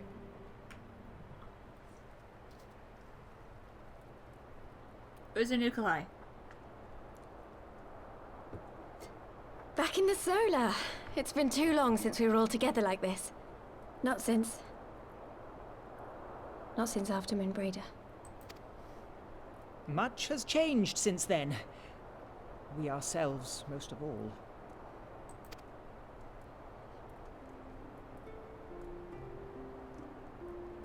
Though not all who were lost could be gathered here today, we may take comfort in the knowledge that those who are not are carrying on the fight.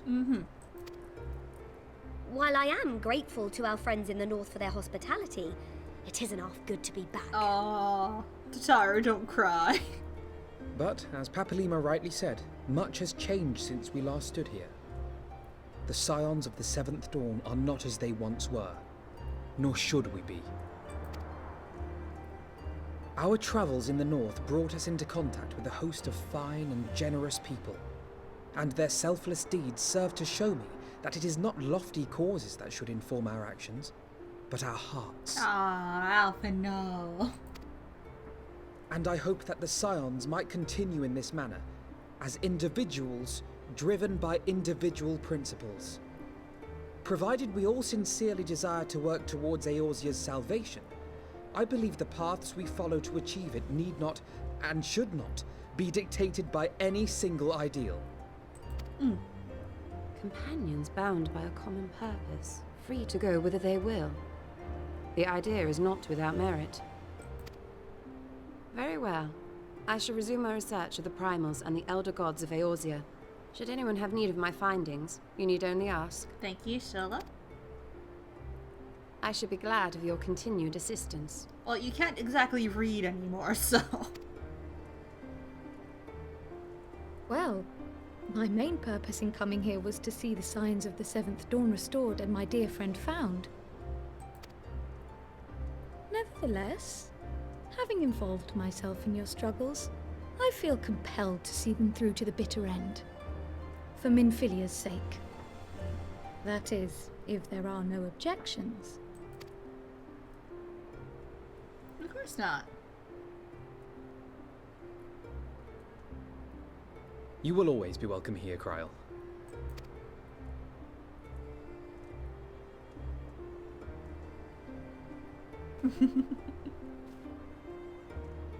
Urianger, And we trust you to carry on your investigation of the Ascians as before.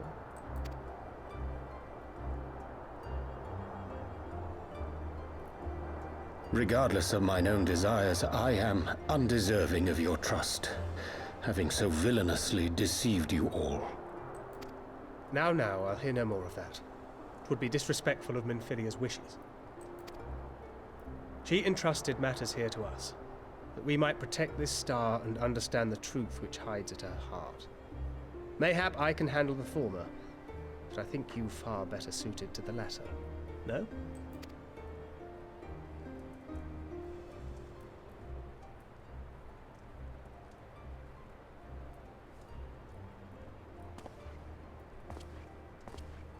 Very well.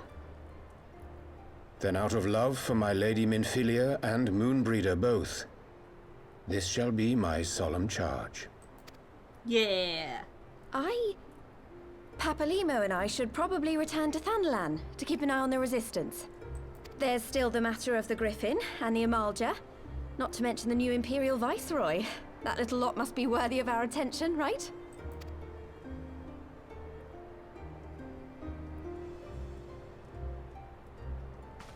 And what will you do, Alize?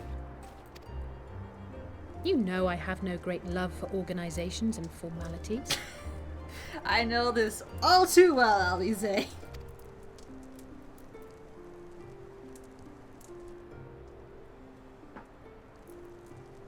That being said, this new approach you propose is not wholly objectionable. And we've always got her to keep us from bickering. What am I, the mom of the group? But I will suffer no titles. I am not here for House Leveilleur, nor to walk in Grandfather's shadow. Upon that point, we see eye to eye. If it please you, you may think of me as but another comrade in arms.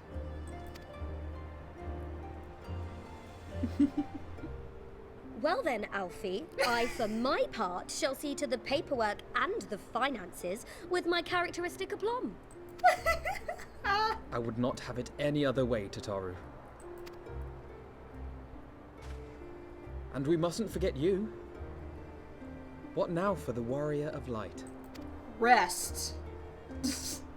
I think I deserve rest after everything I've done. Like the longest sleep.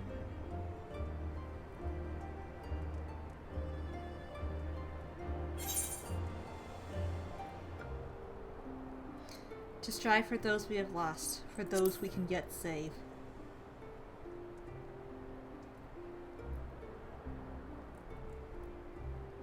Indeed. The path behind us was fraught with hardship, and the path before us will be no less unforgiving. But a new dawn shall break over the realm, and I see before me the faces of those who will deliver it.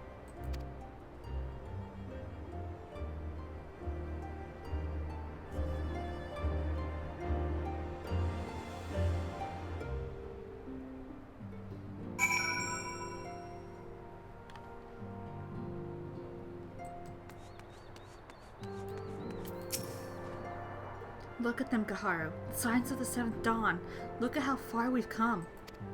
The people we've met, the moments we shared, the losses we've suffered, the tragedies we've overcome. All of it has made us who we are today. Where we go from here and what the future holds, the 12 only know. But I know that we will find out together. We finally got most of everyone back. We still can't have Minfilia. We're not allowed Minfilia. She's gone. Forever. But, look. We got all the Scions.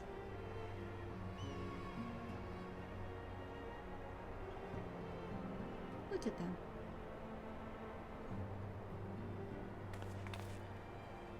One world's heroes are another world's villains. One world's loss, another world's gain. Where men go as one, there is life. And where there is life,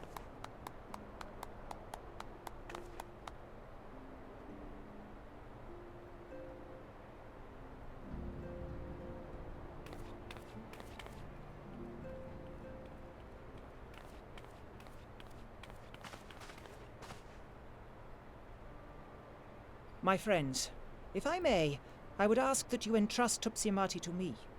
Clouds gather upon the horizon, and as Master Louisoix's disciple, I would keep it close at hand.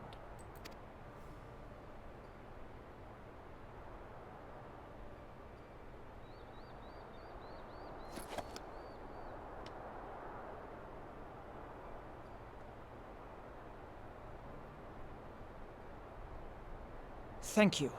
I shall guard it well. I know you will, Papalimo. I know you will.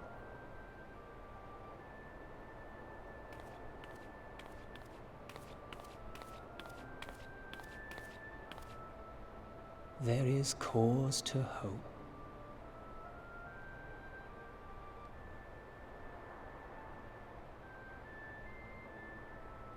For every ending, every parting, marks a new beginning.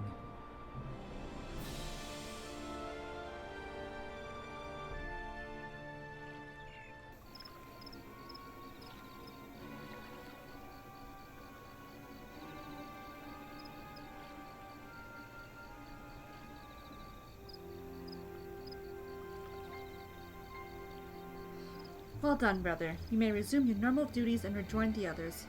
The coming battle shall be our greatest yet, and I intend to stand with you all on that glorious day.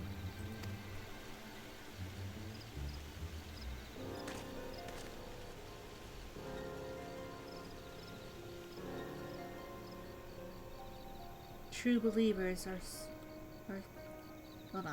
True believers are so readily led.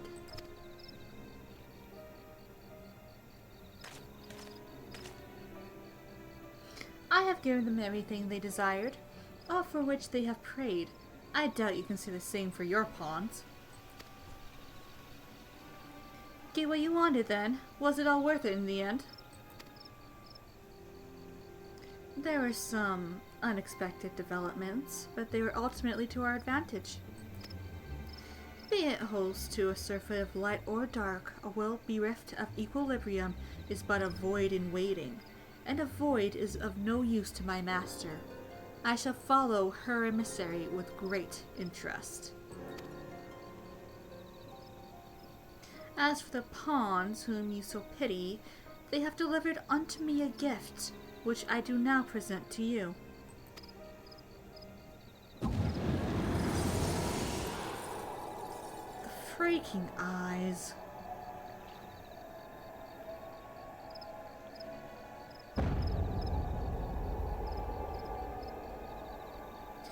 Eyes of Nidhogg. Many candidates were considered, but by your deeds you have proven yourself most deserving.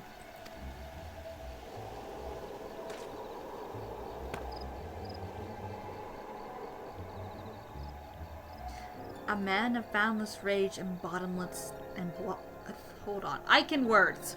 A man of boundless rage and bottomless despair, in whose breast beats a heart which thirsts for vengeance.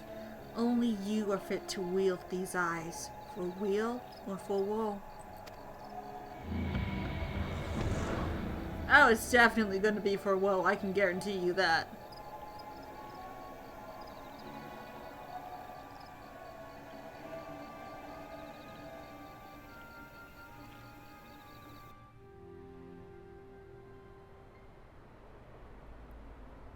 This is Cartano.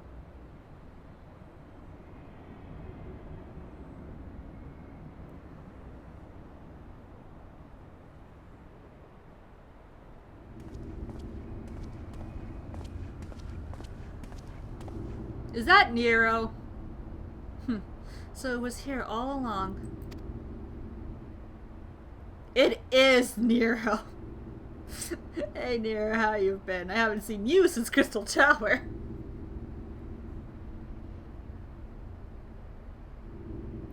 Oh, just you wait, my pretty. You and I are going to have so much fun. What are you doing, Nero? Do I have to kick your butt again? Because I will. I will. You know I will.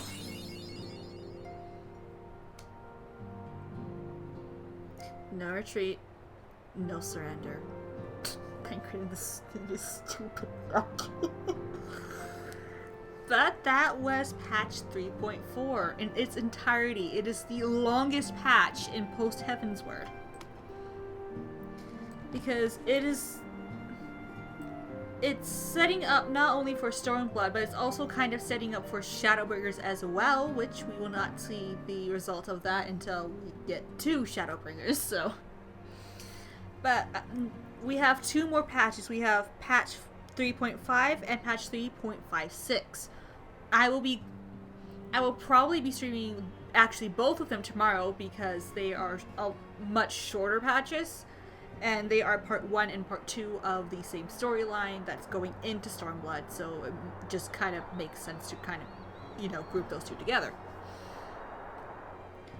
But we have done a lot because there was a lot in this patch. There was too much in this patch. But we got through it. We helped sort of the Warriors of Darkness to kind of calm things on the first as best we could. We can look forward to the stupid shenanigans that's going to be happening with the Eyes of Nidhogg. Again, as Soru and I said, as we have said countless times, despite the fact that I know it was a panicking moment and at the time it made sense, throwing the Eyes of Nidhogg into the abyss was a terrible idea. But anyway, that will do it for the stream. I will come back tomorrow again with patch 3.5 and 3.56, so we can officially get into Stormblood. But until then, I'm Adios Wolf. Thank you to everyone who swung by to watch. Thank you to everyone who was chatting with me and just, you know, hanging out with me. Thank you to anyone who watches the video afterward, and I will see you guys next time.